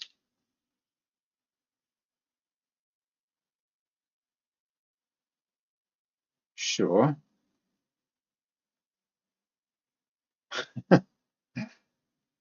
It doesn't know, but you create root usually in main RS. Okay. Uh, okay. Main RS, you say. What I don't understand is using a Mac OS machine specifically for development other than for Apple Silicon. Why not go with a Linux machine instead? Saves a lot of money. I understand in case of content creation, since apps are usually more stable due to the small amount of hardware variation. Yeah. Oh, yes, you're absolutely right. Spirit of Steel will lead you. It is Yabai. That's the name I couldn't remember. I tried it, but I didn't think that it would. It doesn't go down too well with security departments. I think when you're in a large company and you have to like do some pretty deep hacking to get it to work properly. They don't like their machines being modified like that. Um, yeah, macOS for Dev. It's super popular in this part of the world. I'm in New Zealand. Uh, most dev shops either enforce macOS or have like a Linux option as a really, if you really must do it, you can kind of thing. I've had to fight that battle several times at different companies. Um, why do they do it? I think partly because it's easier. So in a large company, being able to provision a whole bunch of machines the same way and not have to worry about it and roll out their invasive security hardware that binds to the kernel and does bad things, Um, having everybody on the same stuff does make it easier for bigger companies. And some people will argue that having the same communication software and everything works well, but honestly, you just use Slack, so I don't know. I think the arguments aren't as good as other people think they are. So I definitely always ask, do you mind if I use Linux? Whatever. On more than one occasion, I ended up shelling out to a Linux box to do some jobs, which is not strictly a great idea with a secure network. And yeah, it does have a native backend for Wayland. In fact, I think I have that setting. Yeah. So I've got the Wayland feature enabled, but I've also got X11 enabled. Why? I couldn't tell you. Maybe, maybe I don't need that. Yeah, not sure. Um, I feel like with Windows and Mac OS, everything sane takes effort and looks hacky, where in Linux it's just very natural. It doesn't mean Linux is perfect, but it's better in many ways. Oh, them's fighting words to a lot of people, man. At least you can run Linux on legacy Arch, current architectures like x86-64, ARM, and even RISC-V. Yeah, and a bunch of other stuff too, including until very recently, Macintosh hardware. But I think that's probably going to come to an end. I know someone's working on Apple Silicon Linux. I forget who they are. Um, right, so feature extractive. You guys are distracting me. Main RS that yeah. Oh, okay. Yeah, so we're already using this kind of pattern. Um,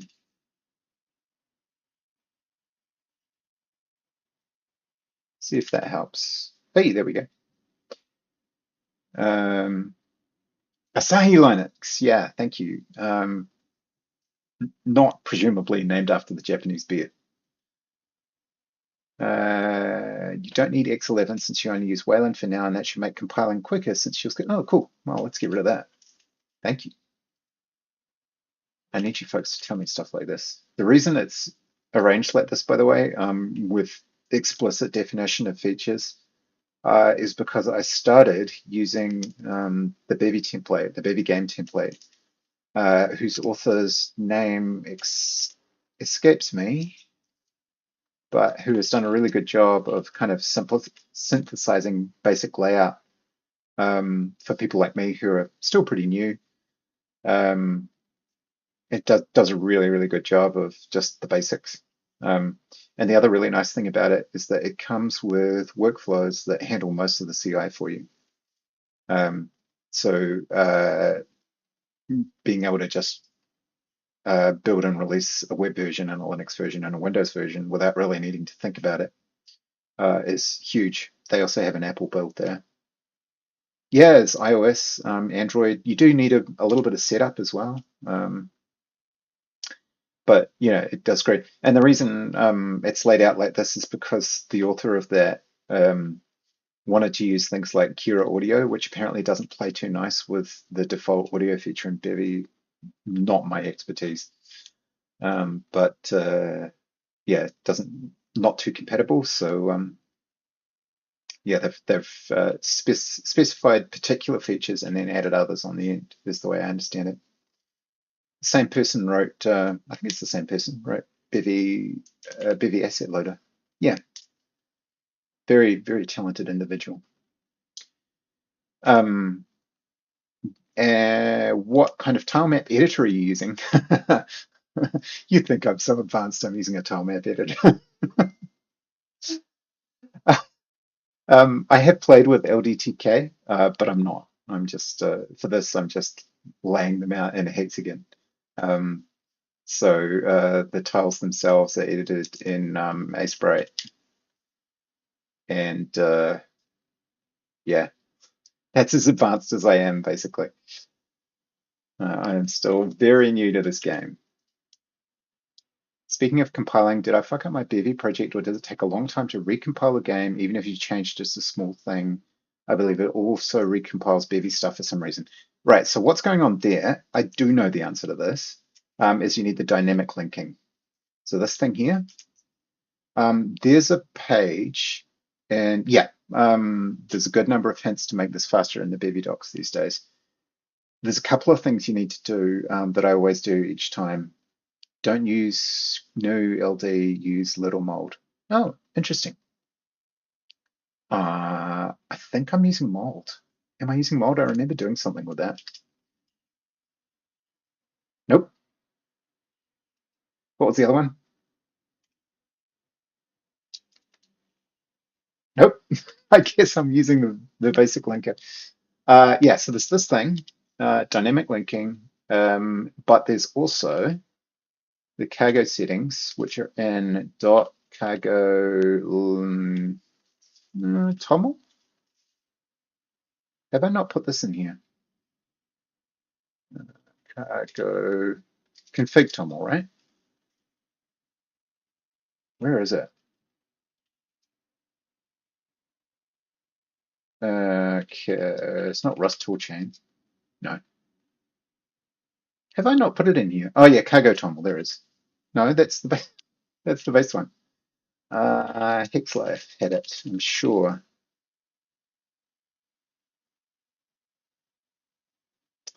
There is a config file that lets you give instructions to cargo itself. Oh, it's in .cargo, that's why.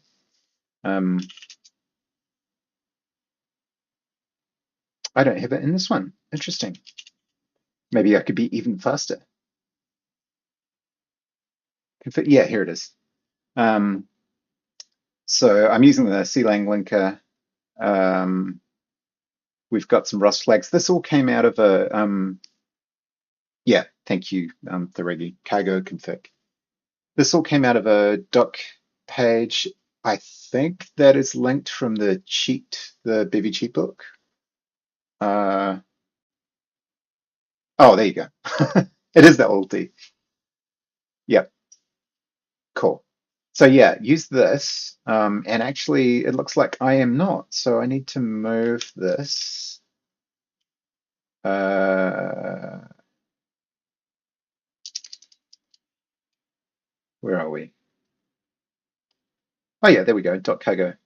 See, I need you people to give me advice. This is good. This is very, very good. Not move. CPR cargo into 6. Yeah, cool. I use LDTK, but the LDTK plugin in Bevy isn't ready yet, right? For an example, it will fail to render correctly if you have spacing in your tiles atlas. I love Bevy and it's taught me a lot, but it's still not stable enough yet. Yeah, it kind of feels like a black box for me since everything is behind ECS, including rendering. I totally get it. I guess I kind of like that about it, though, the fact that it's still building. I really like open source. I like the idea that once I get good enough at this, that maybe I can contribute to it a little bit. Yeah, so I like being in on the ground floor, even though it's been around for a while. Of course, I'm not in on the ground floor. Oh, see, you folks are just helping each other out. This is awesome. Um, yeah, I like the idea that it's not quite baked. That doesn't mean that I don't get extremely frustrated when I can't get the menus to work because Bevy UI is still relatively new. But that's okay. We will get there. Um, yeah, so LDTK, the LDTK that you're thinking of, I'm assuming, is the one that I've played with. This one, ECS to LTTK. I played around with it, but I haven't really done anything other than that. So yeah, it's the only one. Okay, there you go.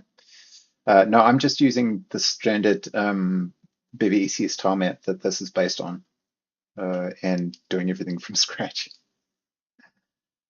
Uh, yeah,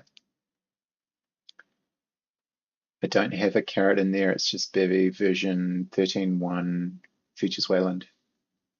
Oh, if you specify features like this, I could be wrong, but if you specify features like that, I think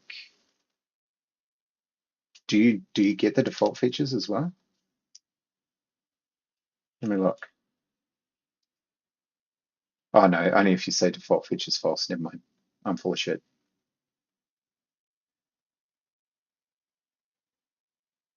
LDTK plugin inherits the same problems from Bevy ECS style. Well, I'm sure I've been discovering those. Okay, so to return to what I was doing, we were in, I want to say, crafting.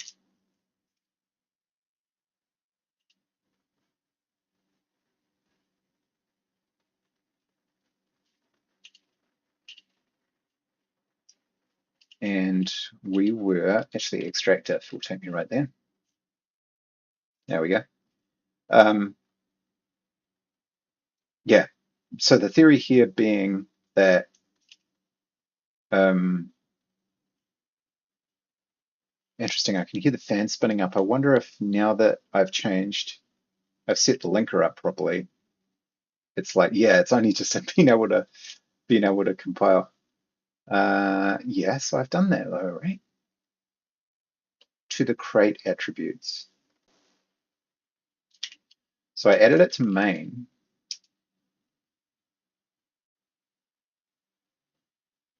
Maybe that's not enough. Huh. Yeah, it'll do a whole run once. Yep, gotcha. I had to manually add Bevy dilib to the star star star m. Okay, I don't know why Tomo would have. Maybe it thinks you're trying to swear. Um, cool. And now it's no longer warning me about it. So I guess the LSP was full of shit. And since the LSP is Rust Analyzer, I guess it took a while to catch up. Extract F. Okay. I'm not saying that's necessarily the best way to approach it, but I wonder if it's enough. So the theory being, if we take away the station assignment once there's no resources, that is not accurate. Um, uh, Insufficient resources available to complete SP in storage. So I'm wondering, oh God, now it's complaining about extractive again. Tell you what, let me actually build it because I don't know if the LSP is just full of shit. Nope, still wrong. Feature extractive.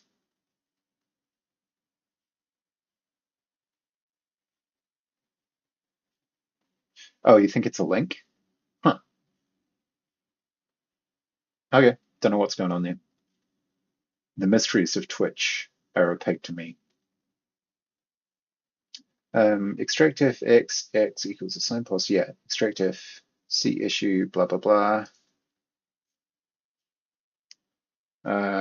Tracking issue, do. Yeah, this is huge though. This was back in 2017 and it's still being updated. Did you put the feature declaration in the right place? That is an excellent question. I will show you where I put it. I put it in main. I do not know if that's the right place. Does it need to go in cargo? No, because it's not a Bevy feature, it's a Rust feature.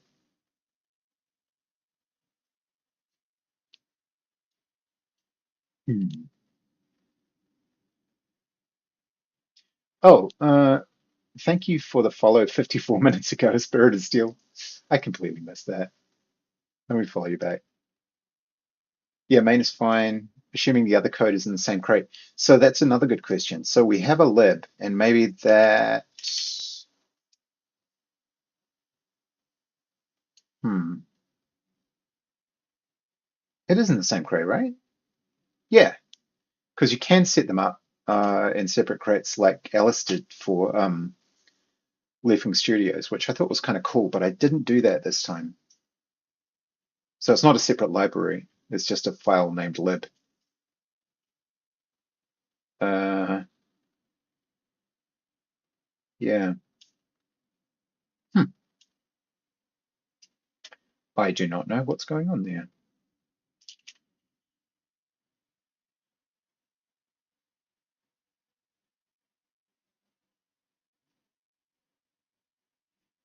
Maybe I should build clean just in case.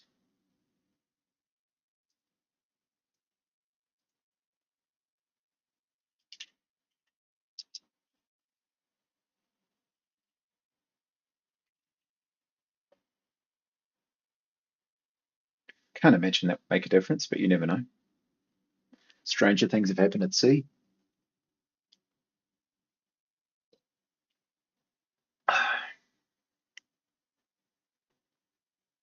Should probably take this little guy off the screen and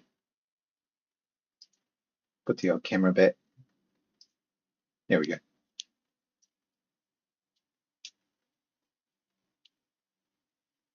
some point I'll come up with an idle animation for him that's more than just him blinking his eyes every now and again.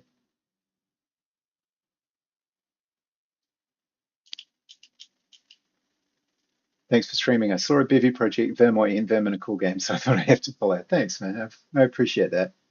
I am gradually ticking my way up to the sort of whatever it is. It's supposed to be 50 followers for affiliate. I don't know. I'll uh, I'll keep working at it. It's very nice of you folks to keep me company and help me with these problems. God knows I need it.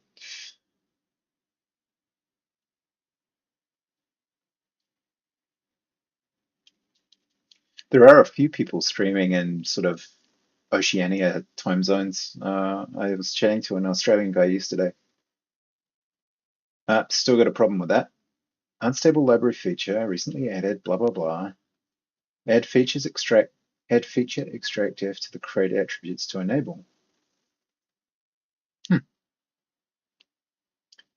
It's also helping me work on my game. Yeah, well, I mean, co-working is a thing on Steam, right? I'm actually a bit fuzzy on this, but I think, oh, see, Twitch chat is censoring you. I think something might end up being its own state. Create compiler wise, add it to. I'm assuming you mean librs. And you could easily be right. I think it might also have something to do with the workspace. So let's look at Kago. We've got features dev, profile dev, profile release. Yeah, I wonder if it could actually go in here. But okay, let's look at lib and feature extract if. No, it's letting me get away with that. So let's try taking it out of main and see if we get any progress. Oh, well, it's a different error. Hey, we like different errors, right? Main.rs and oh, I see. Wow, that's kind of annoying. I suppose it's better than having someone spam links at me potentially, but yeah, sorry about that. Okay, so we got a different error. Cool. So it is a separate crate, strictly speaking. I have to spend some time looking at that. I am not good enough at crates versus modules, etc. yet. Um, the structure is like, yeah, it's mostly fairly flat, but I do use, well, you can see it here, I guess. I do use a few different modules, trying to keep things organized. Carrying capacity we apparently don't use anymore. And what else? Destination, fair enough.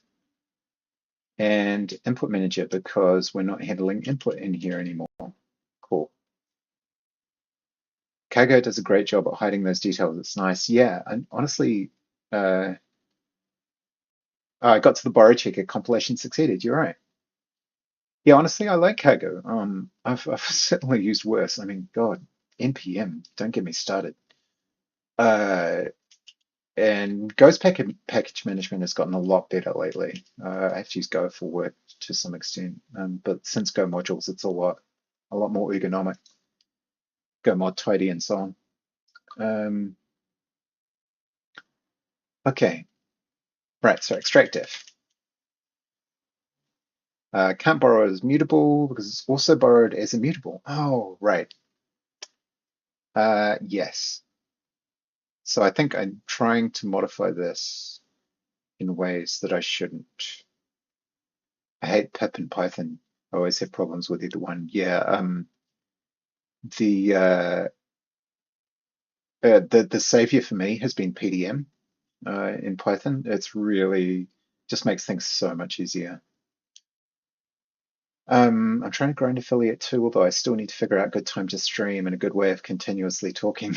It's difficult without people talking in chat, and you can go insane from just stating what you're going to do for 2 hours straight. I mean, you're right, but it kind of, I don't know. I almost want to say it's kind of good practice. Definitely, it does slow you down, but if you can get over the self-conscious aspect of it and just, rabbit on. My partner does, say, "Who have you been talking to in there?" But now that she knows that it's internet people, I don't know if it makes it better or not. But yeah, you just have to be comfortable with looking like a weirdo. Okay, so the the mutable borrow occurs there, and the immutable borrow occurs at a sign pause because we got a sign pause out of station assignment, right? Okay, so a sign pause clone, maybe copy, consider dereferencing. It just hasn't clicked yet for me. I guess it'll come with time. I think that's probably true. But don't look at me as any kind of example because I've been doing this a very short amount of time. Definitely not happy. Can't be dereferenced because it's already a tile pos there. So why? Oh, I see. Same problem. Because, all right, so do I need to clone this earlier? Or am I just doing this the wrong way because I'm not rusty enough yet? Let's find out. Let's go let um, P equals assigned pos clone. Is this what we're talking about, or is it just as bad? It's just as bad. Yep. Okay. So let's think about this. People who know Rust are probably shaking their head at me right now, but I know Rust. I just don't know Rust, you know? It's not, I don't know it at bone level, you know? I just know it at sort of vaguely brain level. And my brain is vague. Okay. So I'm trying to do two things with the same value. I could just clone the entire vec, right? It wouldn't be expensive because it's basically got one value in it.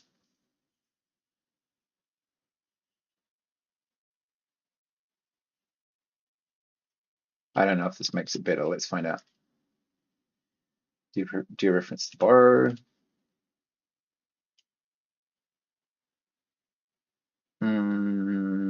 Yeah. Okay. So do we like that or do we not like that? Positions is at best going to have like three things in it, uh, and currently only one. So I don't think it's something I really need to care about right now. I do need to remember that all of these methods are running like every tick. All of these functions run really frequently, so I do have to be a little cautious, just because otherwise my lizard hindbrain will start yelling at me about efficiency. Premature optimization.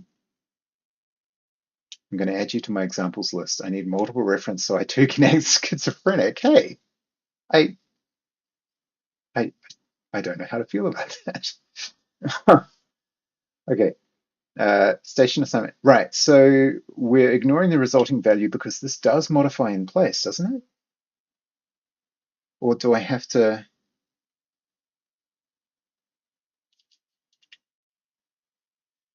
Creates an iterator which uses a closure to determine if an element should be removed. If the closure returns true, then the element is removed and yielded. Yeah, it modifies in place. Otherwise, there wouldn't be a mutable borrow, right? Extractive is now modifying the clone you just made. Oh, yeah, shit. God damn it. There's got to be an easier way to do this, right? Maybe I should just remove add a position rather than extractive. Or should I use a clone of station assignment positions to get assigned pos? Since that's the throwaway value here.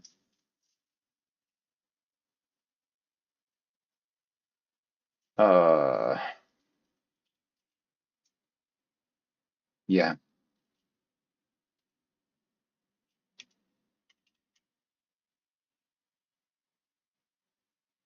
Temporary value dropped. Consider using a let binding. Okay, no.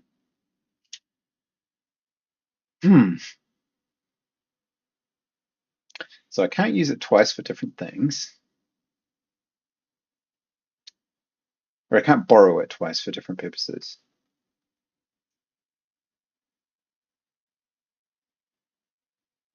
Can I clone it here? No, because I'm still borrowing it, right? Hmm. Or I can just assign, since station assignment is mutable, I should just be able to reassign the entire value, right? Which wouldn't necessarily be good, but I need to understand how to do basic things like this with vectors.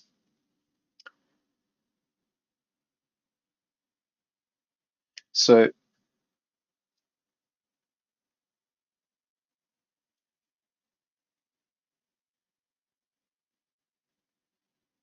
We get the value out using first, which returns the address, right? The reference. Returns an option and T. Yeah, so it returns a reference. How do I return a copy of the actual value? What's get in this instance? Returns option and I output. So the index, a reference to an element. So do you just use cloned and or copied?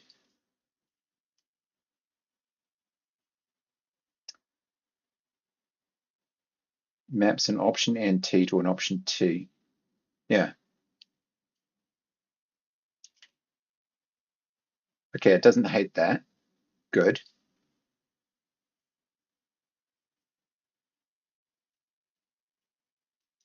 Copy is fine. Thank you. You're probably sitting there going, like, just let me type. But I need to learn this. um, okay, so we need the address there. I'm not afraid of looking potentially uneducated in front of people. No, it's important to work through. You get used after a while. Yeah, I think you're absolutely right. I just need to experience the pain first, right? And I have worked with vectors before, but just this particular setup seems to be a struggle. Okay, so we don't need to clone, I hope we don't need to clone positions now. Still dereference there and ignore the resulting value. Okay, so thinking about that, we don't have to clone positions now, so we are doing we are mutating positions rather than just uh, yielding the value. So let equals, okay, painful, but we got there, I think. I wonder what the traditional way of doing this. Maybe it's a problem when streaming is compiling. I have no idea what to say when the project's compiling. Well, now that you know how to speed compiling up, you might not have that problem. The problem I have while I'm compiling is that my poor little i5, which is also doing content encoding right now, um, is struggling a little. Oh, terminal size too small? There we go. If we now go compile, all of these numbers should shoot up to 100 pretty quickly. It's not good. Oh, that was faster than normal. Oh, damn it. It cools down quicker. I took the whole PC to pieces and uh, improved the pathway from the fan to the CPU cooler to try and improve things, but with only moderate success. Okay, so the point of all this was to remove the station assignment if there are no resources left. The upshot of that is that we also need a system to add the station assignment back again once there are resources in storage. So we need a new system. App. There we go. And it should run on update, and it should run if in state game state playing. So let's call it assign characters to stations. Yeah, Copilot, you are correct. I will go with that. Try and be roughly alphabetical here. We need to start farming some of the stuff out to other parts, other modules. Although I do have to remember that I'm also plussed up like an incredible amount, so it looks like more code than it actually is. I would normally work when I'm not streaming at about there, which is far too small. Hey, CB today, how you doing? You can make games in Rust, you're right. You could work from scratch, or you could use Bevy, which is what I'm doing. Unless you mean Rust the game, which is something completely different, and yeah, I'm not going there. Okay, so by the way, I think you all have fulfilled one of the affiliate requirements by having like, what is it, 5 people talking in chat at once. So thank you for that. I appreciate it.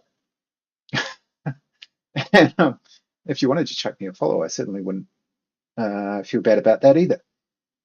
Chill, chill. Okay, Ethan, Duragi, thank you. I appreciate that. That's very nice of you. I'll throw you one back just for the hell of it. Okay. Assign characters. Oh, Copilot, I did not win. Okay. This doesn't happen very often, but Copilot just tried to write a method for me. Let's review and see if it did a good job. I assume it's based in large part on the rest of my code. So let's figure it out. I never do this. Base layer queue, tile storage with base layer. That's correct. Character queue. I don't call them underscore queue very much anymore, but sure. Entity, mute station, character assignment, tile pause with character. That seems reasonable. Commands. Stations, station sets, crafting station. Sure. Get single else return. Okay. Rust the game? No, not Rust the game. I'm sorry. If you came here looking for Rust the game content, you're in the wrong place. Yeah, oh, you didn't know? Well, there you go. Yeah, there's it's like a 3D open world crafting survival thing.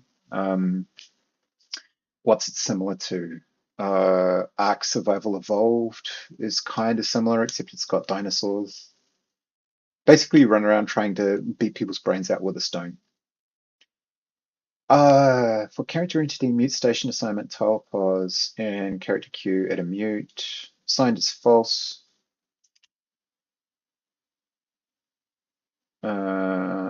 Base storage is not required for any reason.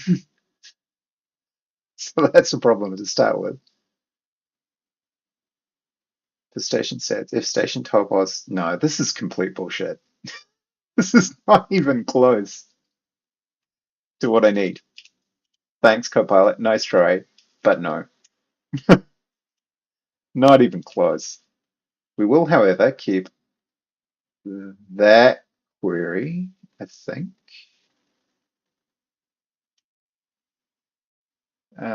Just goes to show that an LLM can spit out such total bullshit sometimes. And it looks, when you first look at it, it looks kind of sensible, but it's not. It's not at all what I want to do. Okay, so this is, we'll probably look at character assignments. Get rid of entity for now.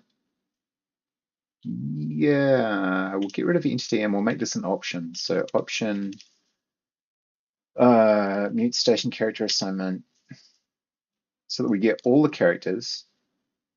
We don't need the, I doubt if we need the tile pause. So that can go away.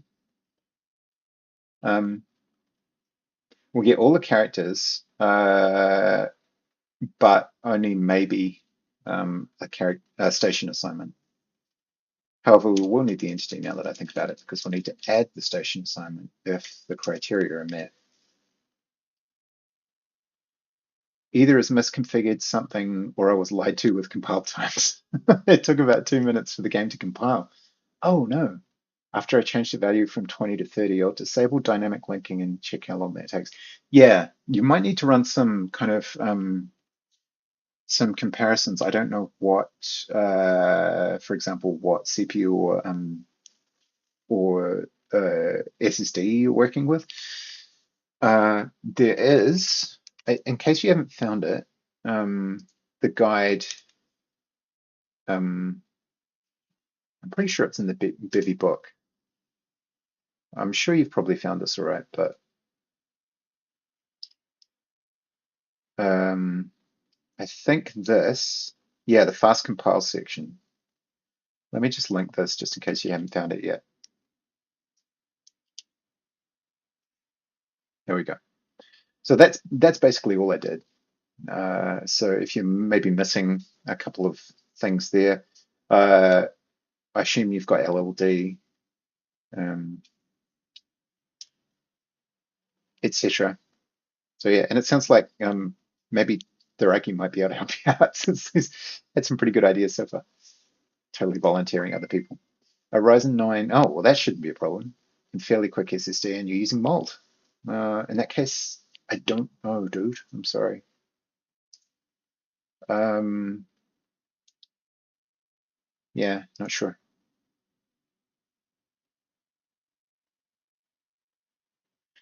Okay,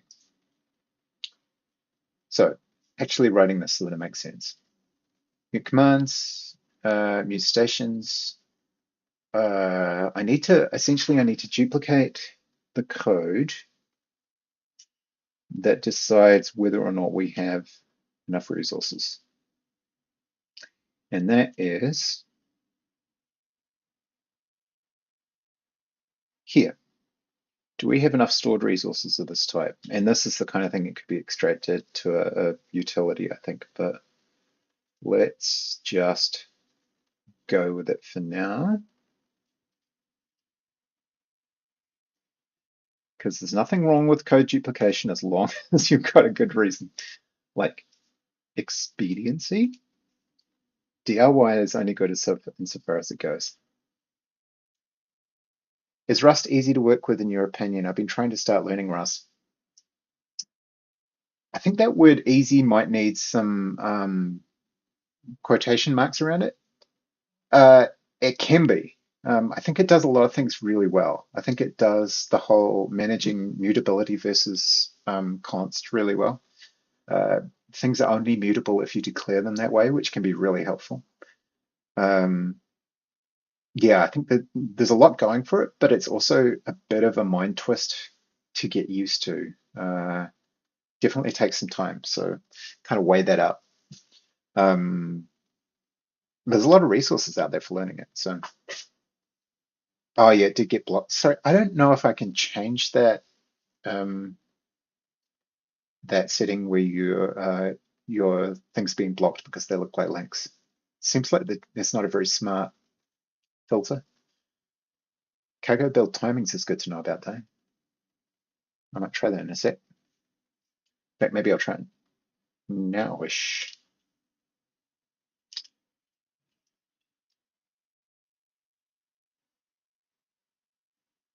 What does it make it? Target cargo timings, cargo timing.html. Okay.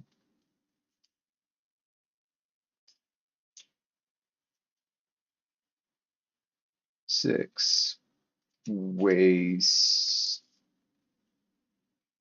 The hell is my project called? Oh, it's underscores. There you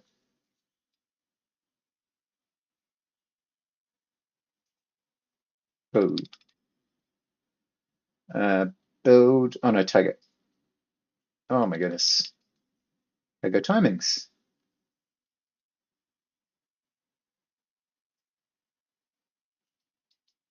Interesting. I did not know. Today I learned. Thank you.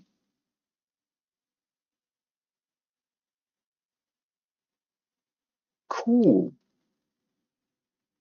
Ha, that's really cool.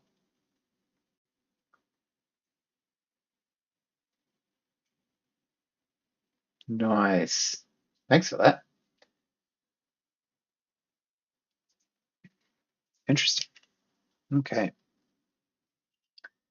All right. So, um,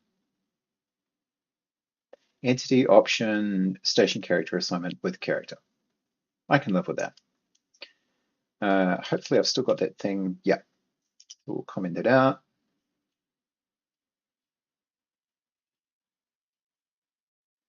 Nobody point out that I should have used shortcuts rather than scrolling through that. All right. So first we need to know if there are any crafting stations that have recipes or station orders, essentially. So I also need a query that is station orders. I don't think it needs to be mutable. Query entity station stats. Nice try, Cody. What does Copilot want to do? Tilepause station crafting order? Yeah, I'll take that. Thank you. Um,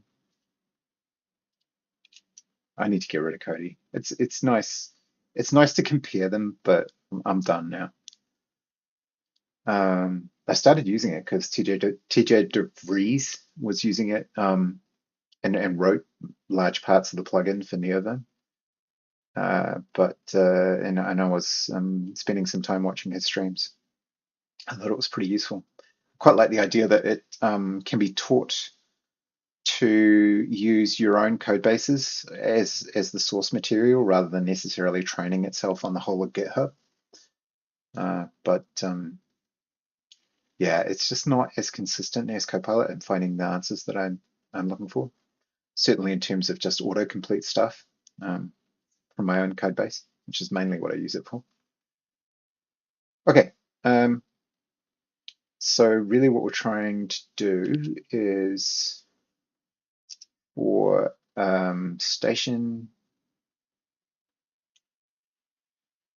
station pause, station order. Yeah, yeah, that'll do. Um, we need to know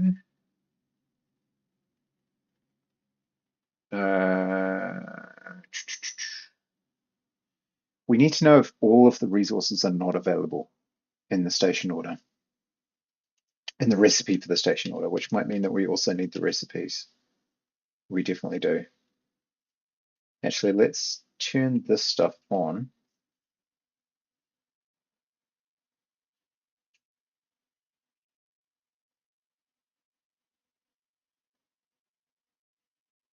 Oh man, that's so bad.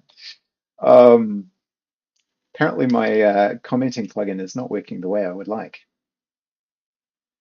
WDW down Q 33 at A. Oh, that's so bad. I messed up. Let's try that again. Q A. uh, DW down Q 10 at A. There we go. 21 at A. That didn't work nearly as well as I'd hoped.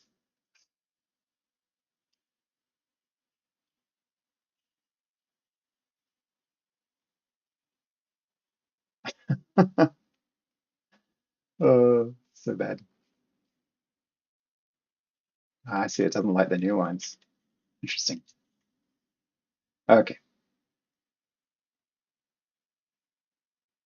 Sometimes I really like, I always like using Vim, but sometimes I'm reminded of how bad I am at it because I've built up bad habits. Okay, storage areas. We do need the storage areas. You're absolutely right.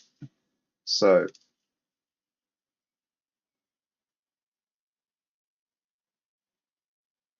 do I need the topos?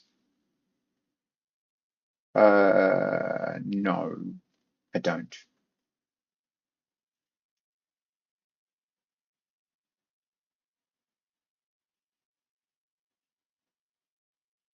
No, not using next storage area. Um, Let available storage is vec storage areas match s resource. Available storage. Wait, storage areas must have been different in that function. Yeah. It was expecting the pause, but we don't actually need pause, so we might be able to make this a lot simpler.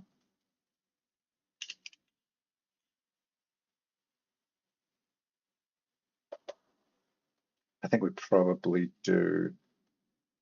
Probably will be able to, because this is designed to return a pause. So I actually don't need to care. It's not going to be a vectile pause. I just need to know if there is enough storage for me to do a crafting recipe or not. Um, so it's more of a ball, really. Um, can continue recipe. All right, issue solved. I confused project and was convinced I had a cargo in the project directory. In fact, was not there. Shaved a minute off compile time. Yes, but now all Derive are highlighted as errors. No. Sorry, I don't know if I can help you there. Why would that happen? Hmm. Yeah, not sure about that one. Uh, unless the LSP's gotten confused and maybe you need to do like a cargo clean or something. Probably need to kick Rust Analyzer. Yeah. Um, it might be working off like a bad cache, so I'm not too sure. Okay, so this definitely isn't a vectile pause. Um, what we're trying to do is filter map S resource some. I can probably simplify a lot of this. Resource type does not equal requirement. Return none. Quantity is less than single step required, so we need that number. Return none. Let's just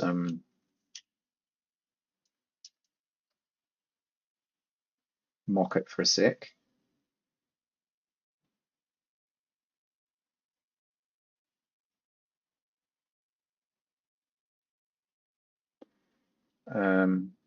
Otherwise, return some, but we don't want to return P. We want to return S, essentially.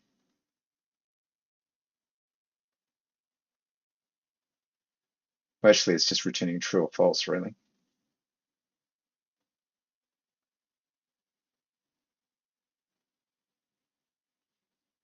So could we not just return true or false in all of these? This is more like a find if, not a filter map at all, because the original code was designed to return a pause. We don't need that anymore. Yeah, so it's like a big find essentially. So storage area is a vec, right? Oh no, it's query.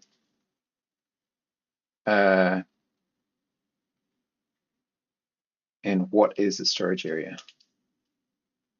It's got a resource, which is an option gathered resource. I'm using NixOS and that does packages a little differently. I know what the cause is. I'm working on effects. Oh, nice.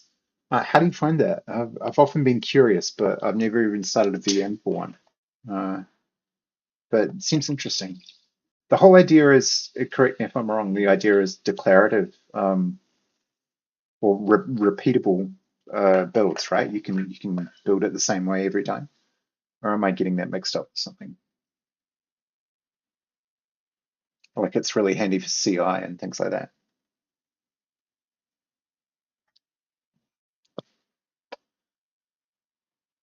It's reproducible, yeah. What is the time, by the way? 4:30. Huh. Okay. Uh, so yeah, this is more like a we could collect and then do a find, but we could also be much blunter about this. Um, and just say can continue recipe equals false. Um, for S in storage areas iter. Get rid of that. If S. Whoa, that's not what I was looking for. What did I miss? Resource type. Oh yeah, because it's an option, right? So if S resource is, oh no, it's sum R equals S resource. Copilot wants to help me.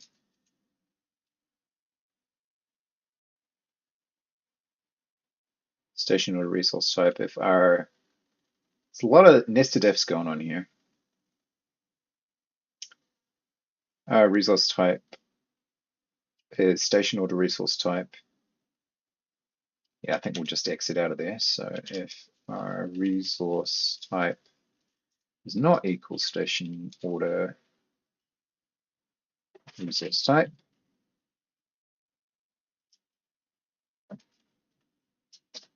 continue.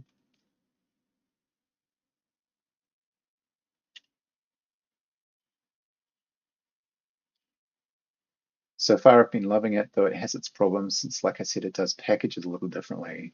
So not everything works out of the box, but a lot of the stuff that you'd need is there. Cool. Yeah. One of the plugins that I was helping with, Rustation MVim, um, I don't even know if that's how you pronounce it, but I did like some minor fixes on the debugger configuration. And that person really enjoyed using NixOS to run the test, the CI test builds. But yeah, I hadn't even really experimented that much with it yet. Problem I'm having right now is I have a special shell environment that has all the packages I need, but those packages aren't on the host, so Rust Analyzer freaks out. Yeah.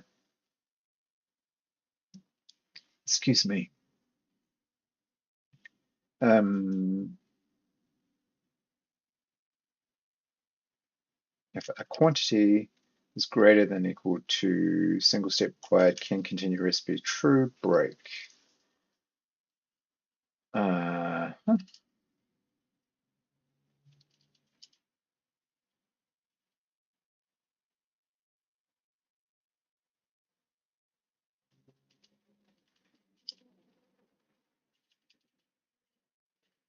Okay. Um,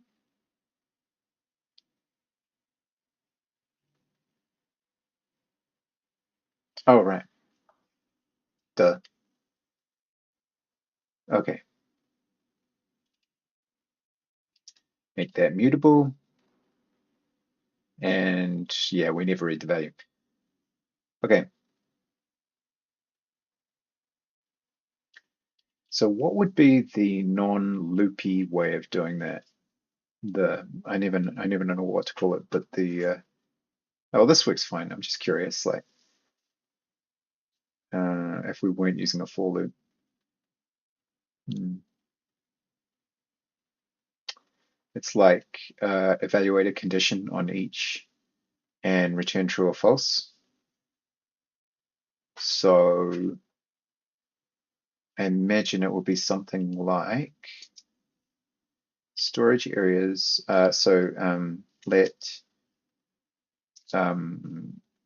can continue recipe 2 equals storage areas header. Um,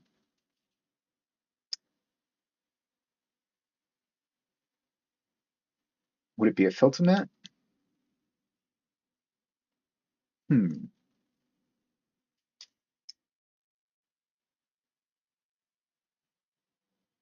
Uh, Rust Vic. No, Rust iterator. Um, true or false based on condition. I don't know. Iterate in false true. Once in chain. All right, installed clang and mold on host. Now the issue is gone. Nice. Be interesting to see how much your compile sped up, although I guess you might not have a number from before. Although it says you said you shaved a minute off, so that's a start.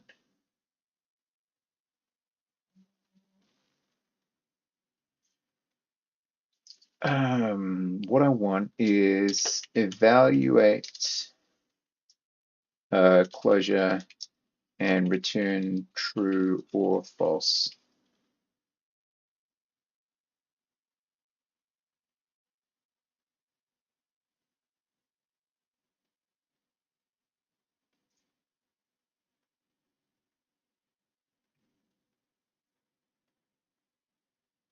Every, that's an interesting option. I wonder if there's an any. Iterator. Oh, did you just type iterator any? Because if you did, then I'm psychic. Okay, so if there's an every, there has to be an any, right? Rust, iterator, any. Hey, oh my goodness.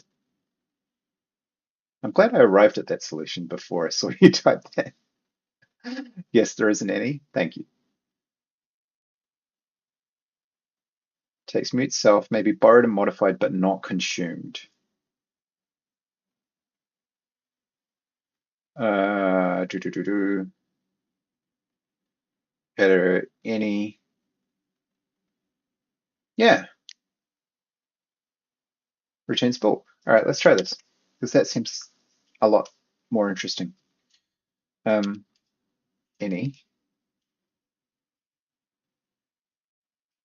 x. Although, I don't know. Do we like this or not? X. If. Well, hang on. Let's just transpose this logic first. See if we can make it simpler.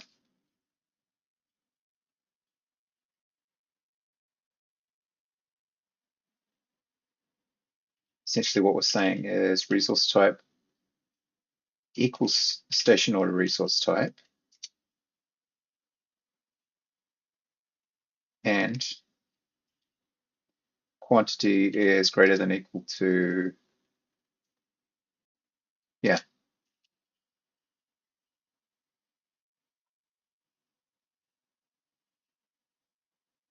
But we also need to get it out of the option, right? So we might need to do a filter map just to get rid of the fact that it's an option. Uh, so if I do this, it's going to break.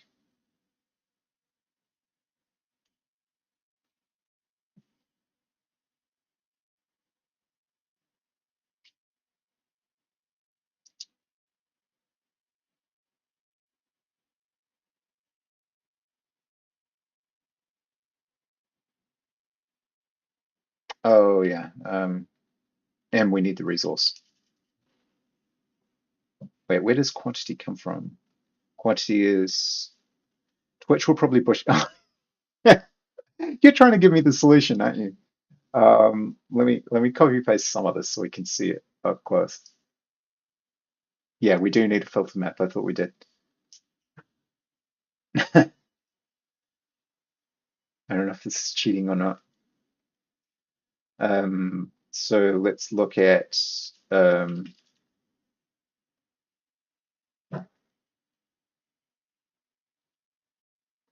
let can continue 3 equals storage. Oh, vacuum cleaner. Hopefully you can hear that. There's your filter map. um, Resource. It is S resource like that, and R resource type is not equal station. Oh, Twitch, what are you doing to me? Order. resource type. How close are we getting? I can't yet reformat because I've still got an error. There we go. Okay, well, first of all, no errors, so well done. We got filter, filter map, and any. Right, so we do need this filter because we need to determine whether or not it's the correct resource.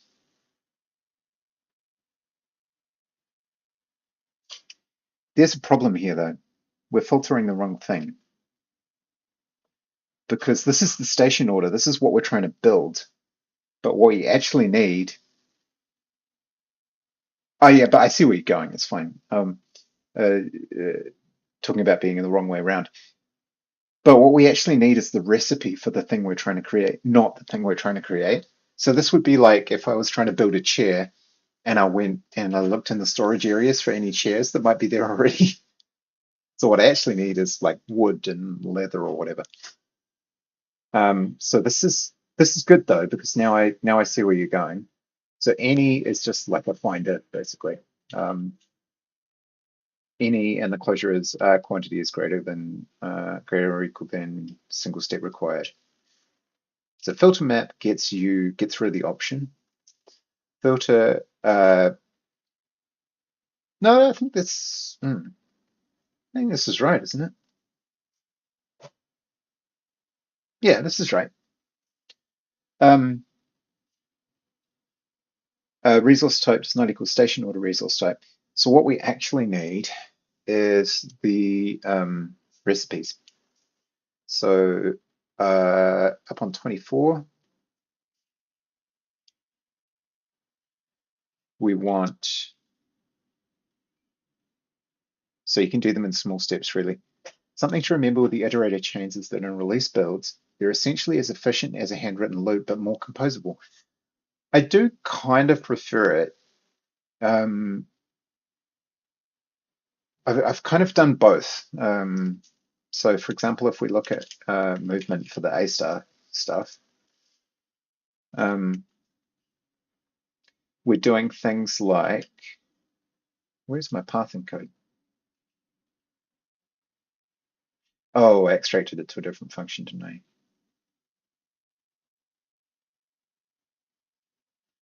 think it's a new util. Yeah. So I'm doing a little bit of both, but code like this block, I'm sure it could probably also be refactored into something else, but if I came back to this after 3 or 4 months, I might need to really think about it in order to figure out what was going on. Hey, Crossgen, how you doing? I don't even know if I'm pronouncing your name right. Crossgen. Crossgen. Anyway, I'm sure you'll tell me. People always ask me how to say Basie because the Aussies will go Bessie and the Kiwis will go Bossy. Um, yeah. So it's good to know though that it's efficient still doing it that way.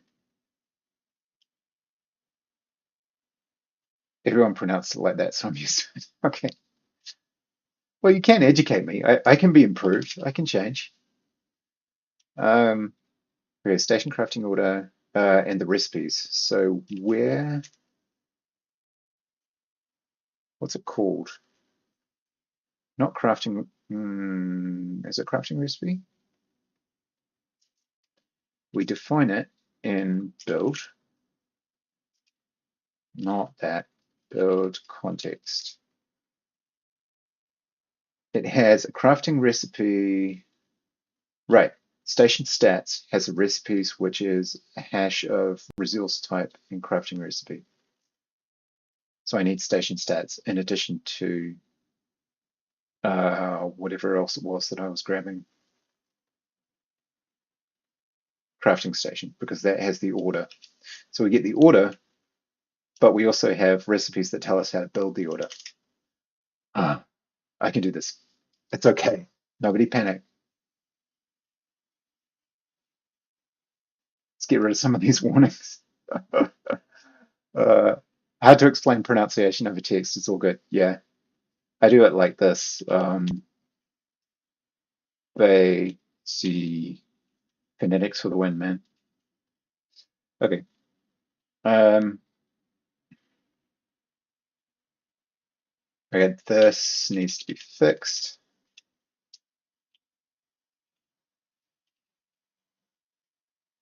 Can continue recipe is false, so we no longer need that because we have the magic of this, which is the third iteration. What do they call it? Branch by abstraction, I think it's called. In other words, just give it a new name and try again until you get it right. Okay. Get rid of that. Get rid of that. And hey, it's working. Okay, can continue. If available storage is empty, that is no longer the thing that we're doing. If can continue, we'll just make can continue recipe. Can continue order because we now need to check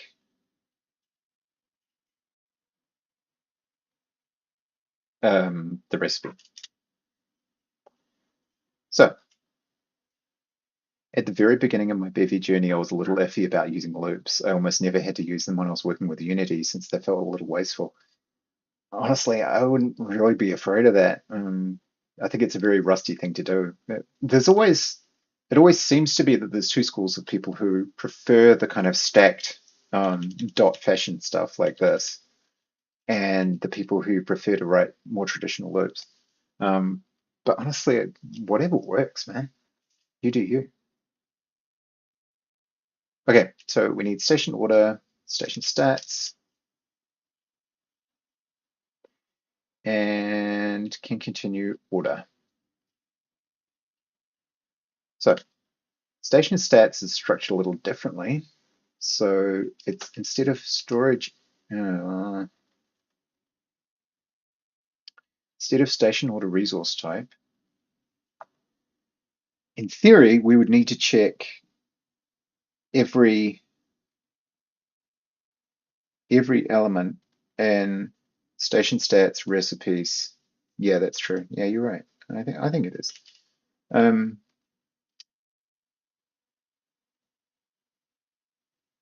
yeah. So station stats is recipes, which is a hash map of resource type crafting recipe. Um, so we need to find the recipe for the thing that we're trying to build. That is going to be, this isn't a standard hash map, it's a Bevy util hash map, but it's basically the same, I guess. Uh, let recipe equals, oh, Cody really wants to help. Let's see who's right. Station stats recipes, station order resource type. I don't think so. I think that's closer because you can use get or you can use entry. Um, and I don't want to use unwrap because it might not be there. You never know. So let's see how badly this is. Station order resource type. Should that definitely be a reference? Oh yeah, because get takes a reference, right? Returns a reference, takes a reference. Yeah. Key may be any borrowed form of the map's key type, but hash and equal on the borrowed form must match those key type. Yeah. Uh,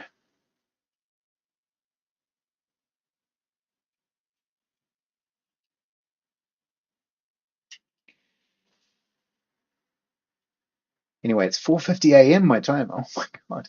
I think I should go to bed. It was nice hanging out with you all. I hope I can catch the next stream. I really appreciate you sacrificing your sleep, although like don't do it on my account. But yeah, it's nice of you to stop by. I appreciate it. 4:50, man. I am useless after about 10 o'clock at night. I'm an old person.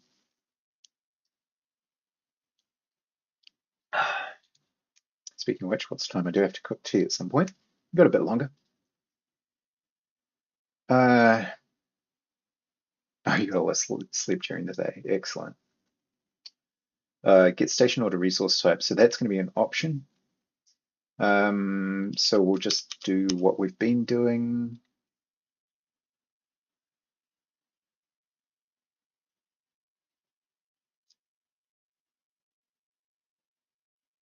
A lot of this is kind of skipping potential errors, but we also have to remember that we're running everything in like every tick, and I'm concerned about throwing for timing what might be essentially be a timing issue. Same, my brain stops functioning around 9 p.m. Absolutely, man. My paradox is it functions best around midnight. Interesting. I find I do some of my best work at like 6, 7 a.m. if I'm awake, but that's not always the case. Um, yeah, so get the recipe. The recipe is a crafting recipe, which is name, product, and the requirements. But we don't need to care about product because we index the hash with the resource type. So requirements are a vec of resource type and a quantity. Now, I'm tempted to just build this so that we don't care about anything but the first requirement because I want to get working. Um, so I might give in to temptation this time. So what are we going to need in order to modify this? Good night, friend. Sleep well. What are we going to need to modify this so that it continues to work? Um,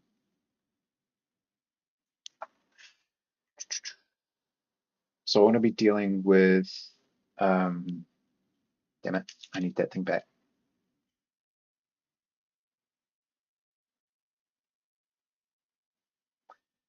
Requirements, which is a vector.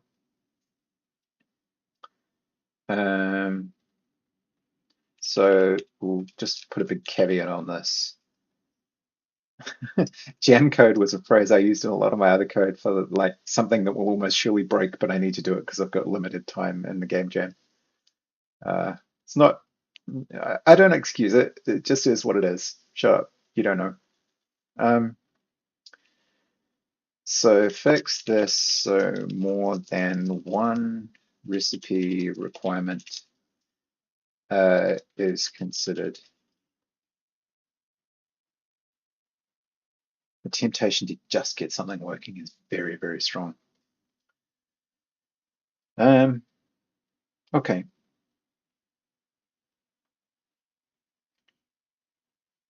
So Copilot wants me to do that, and it's not wrong. Um, that would be a resource type. Yeah. Um, that's assuming that we can trust that there is a first, which we should be able to. It's not perfect by any stretch of the imagination. Um, so why don't we start there?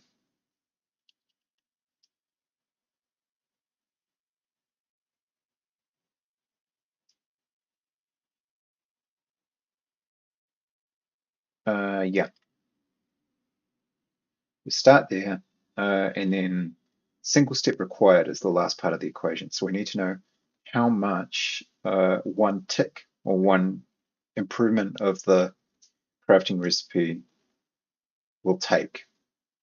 To do that, how do we calculate it down below? Click from storage, construct recipe. Single step required is the amount of the requirement times station stats recipe step to owned. recipe step.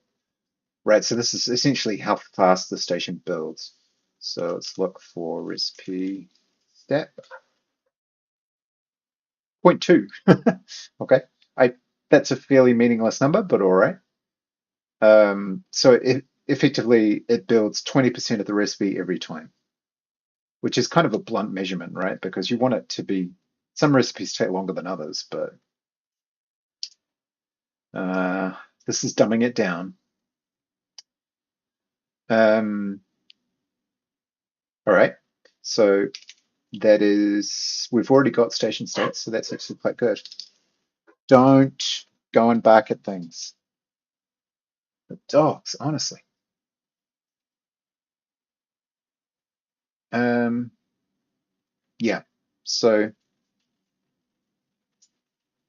that's single step required. We're going to need uh, N is later on. We'll have that. Um, right.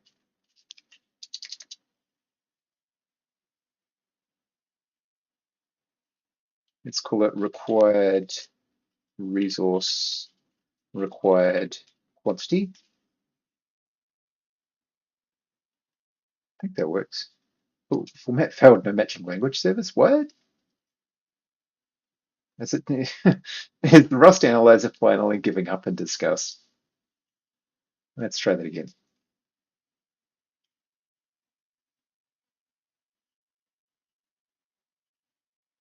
Wait for the fans to spin up. Yep, definitely building something.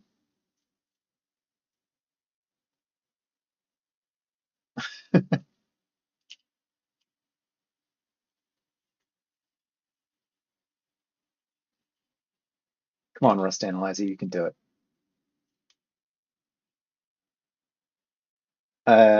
Yep. So this needs to come down here. And N is actually required quantity. The YouTube stream of this actually got a couple views, but nobody said anything. I keep checking YouTube chat because I don't want to ignore anybody, but just doesn't seem to be noisy. Do I not need station pause? I do need station pause. That'll come in later. Okay, required quantity times station stats recipe step 2 All right. Is that, do I definitely need that? Apparently not. Um, yeah. So this is the required amount of resources that would have to be in a storage area to build the recipe one more step. We don't even need the whole thing, just one more step. Okay, single step required. Cool. If can continue order. So now we should be making some progress.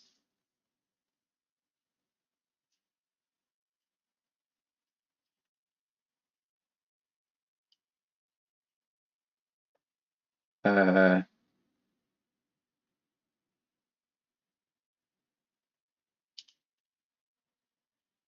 take this, put it here. All right. So we need the entity, which is called character assignments entity with character. I haven't even queried that yet. So let okay. Character entity mute assignment.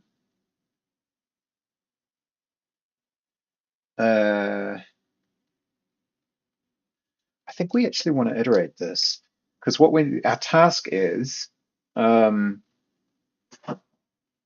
we need to check to make sure that someone has been assigned to the station. If someone is already assigned to the station, we don't want to do anything.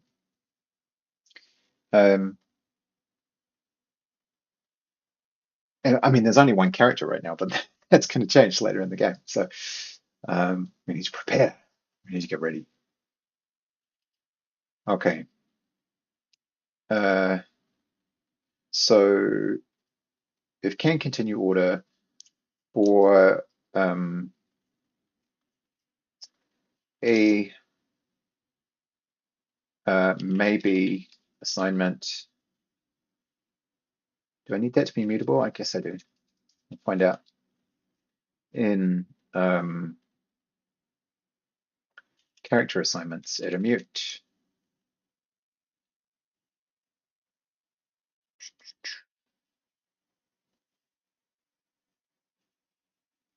Yes, something like that. Um,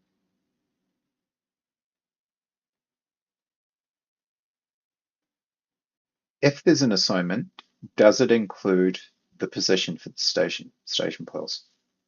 If it does, we can safely say that the crafting order has been covered and everybody else can go back to sleep. I hope this isn't potentially expensive. It seems like a lot of BCS processing. But anyway, let's see how it runs.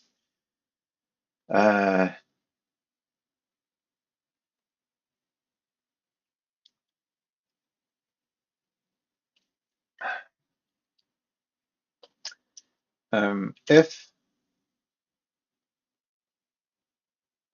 let's I could just do yeah, okay.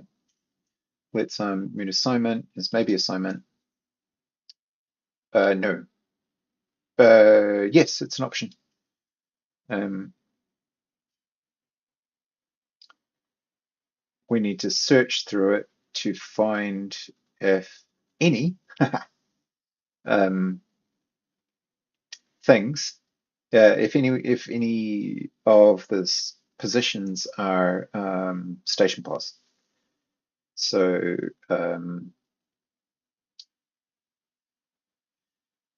if assignment positions, oh, it contains really? Is there one? Because that would also be cool.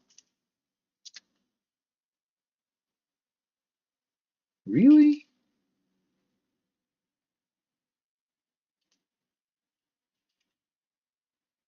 Oh, well, damn. That's great too. I like it. Um, oh yeah, because any you would only do any if you needed a closure. Duh. All right, fair enough. Can I unnest this a little bit? I don't like this nesting business. If can continue order for all of the character assignments, um, no, I'll leave it be for now.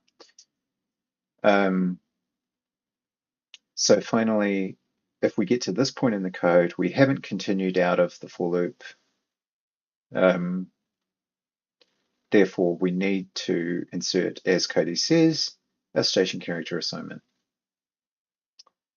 But not station stats owner. Where are you? You're smoking the crack.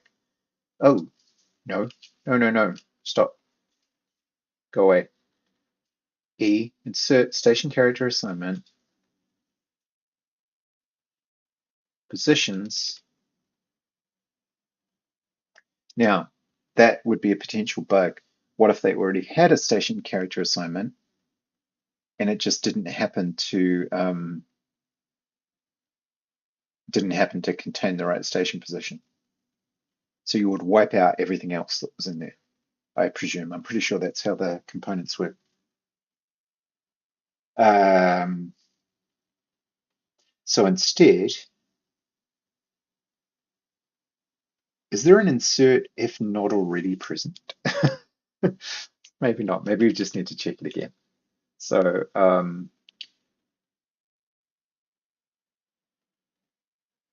we don't even have E. We're outside the loop. Yeah, it needs to be here. Okay. Um, so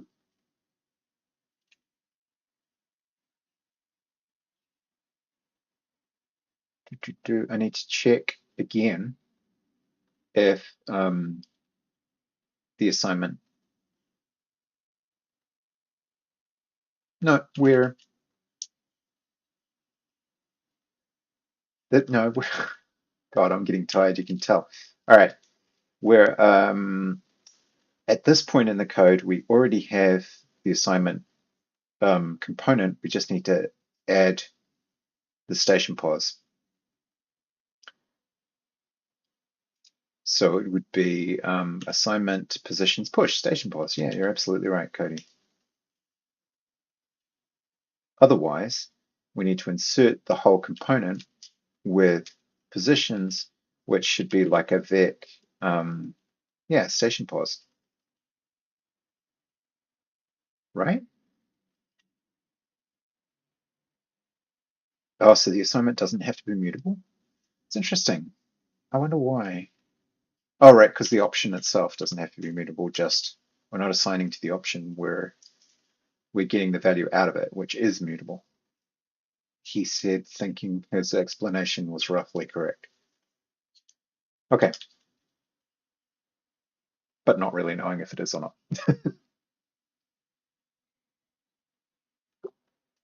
All right, closing in on maybe a solution.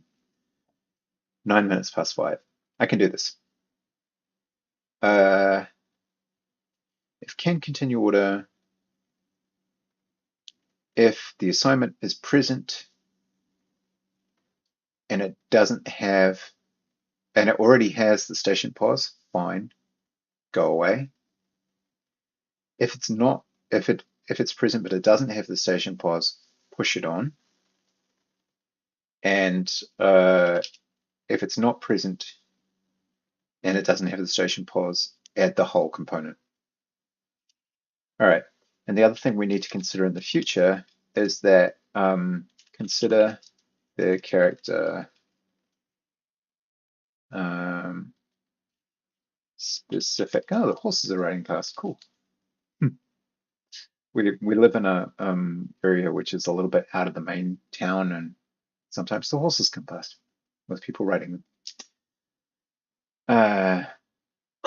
Oh gosh, and the dogs go nuts because they don't understand. Oh boy, sorry, sorry.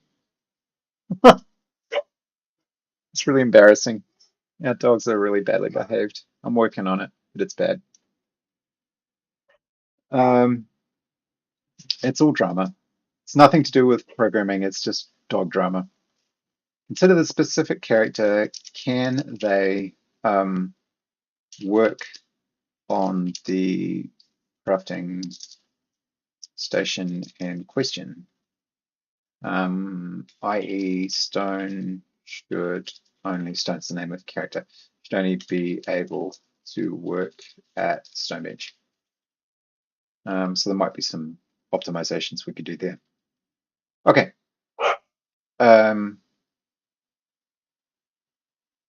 Cool.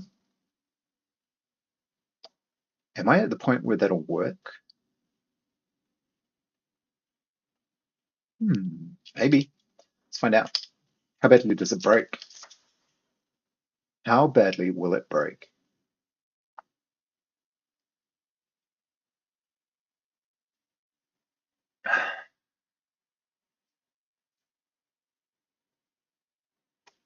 All right. So our routine is gather, assign some storage,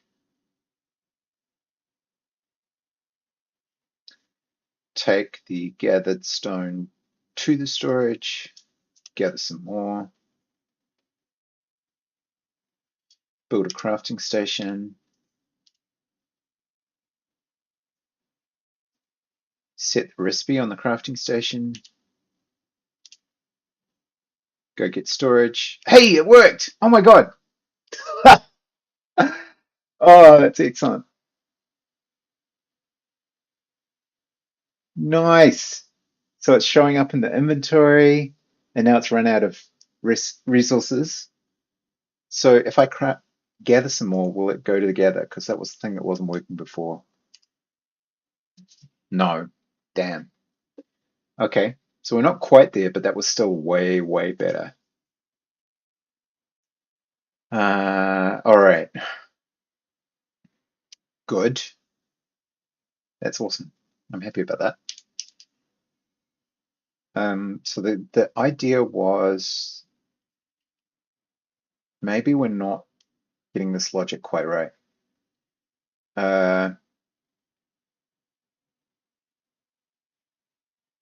Let's just do a little bit of really brute force debugging.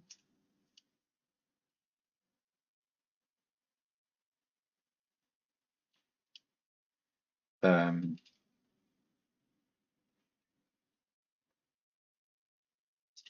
we already have a character assigned. Yes, that's correct.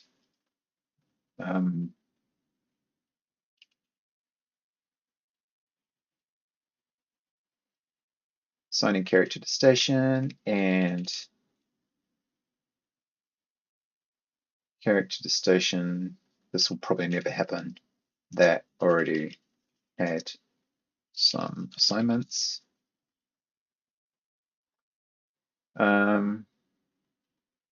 Yeah,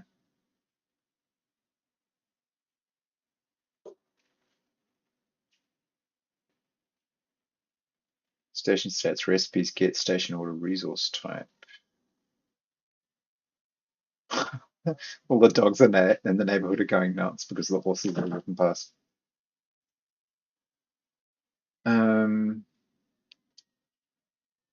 All right. The other thing we need to know is it correctly removing that station assignment if we don't have anything? Oh, interesting. So it kept this. One of the impacts of this code is that it keeps the station assignment. Um, yeah, it keeps the station assignment component, but it removes the position. So what we should probably do is check to see if it's empty. Um, if station assignment positions is empty, thank you, Cody. That is correct.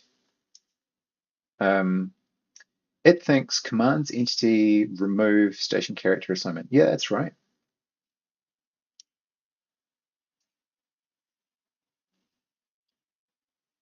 Okay, that's better. I don't know if that was a problem. So let's see if the debugging tells us some more. I really need to get the debugger working again. It's a little bit broken in near them right now. Not not their fault, my fault. Okay, gather, define some storage areas.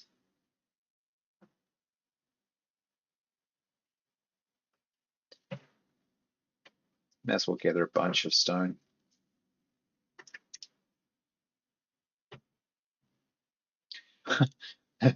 The pathing works, but I don't know why it picked the furthest away one. That definitely doesn't seem right.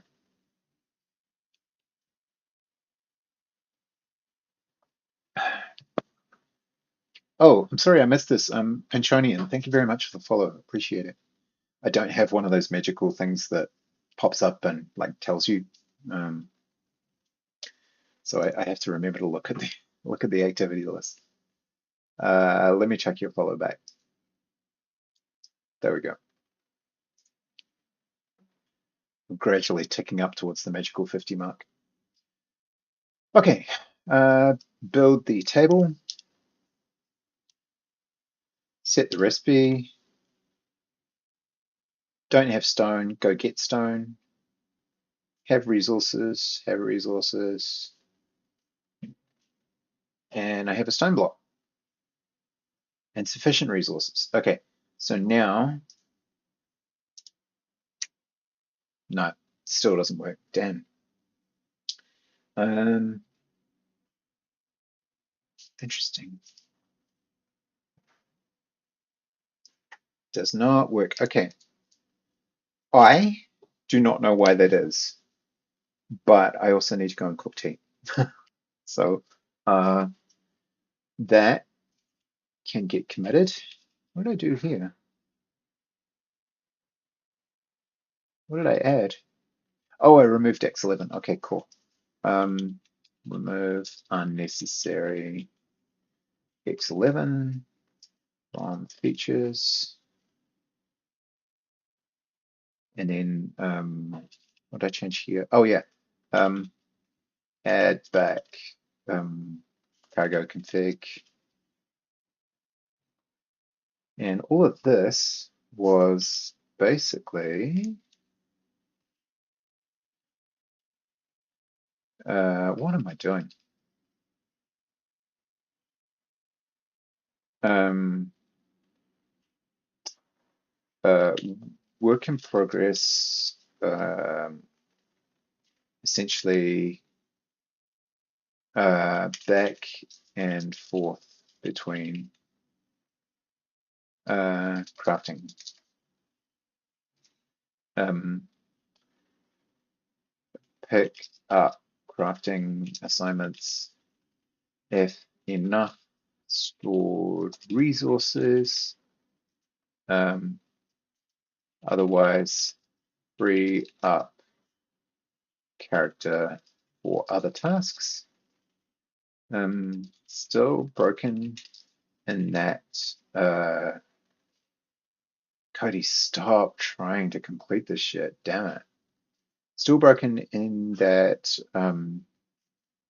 can't return to gathering if um, once crafting runs out of resources. Okay, push all that.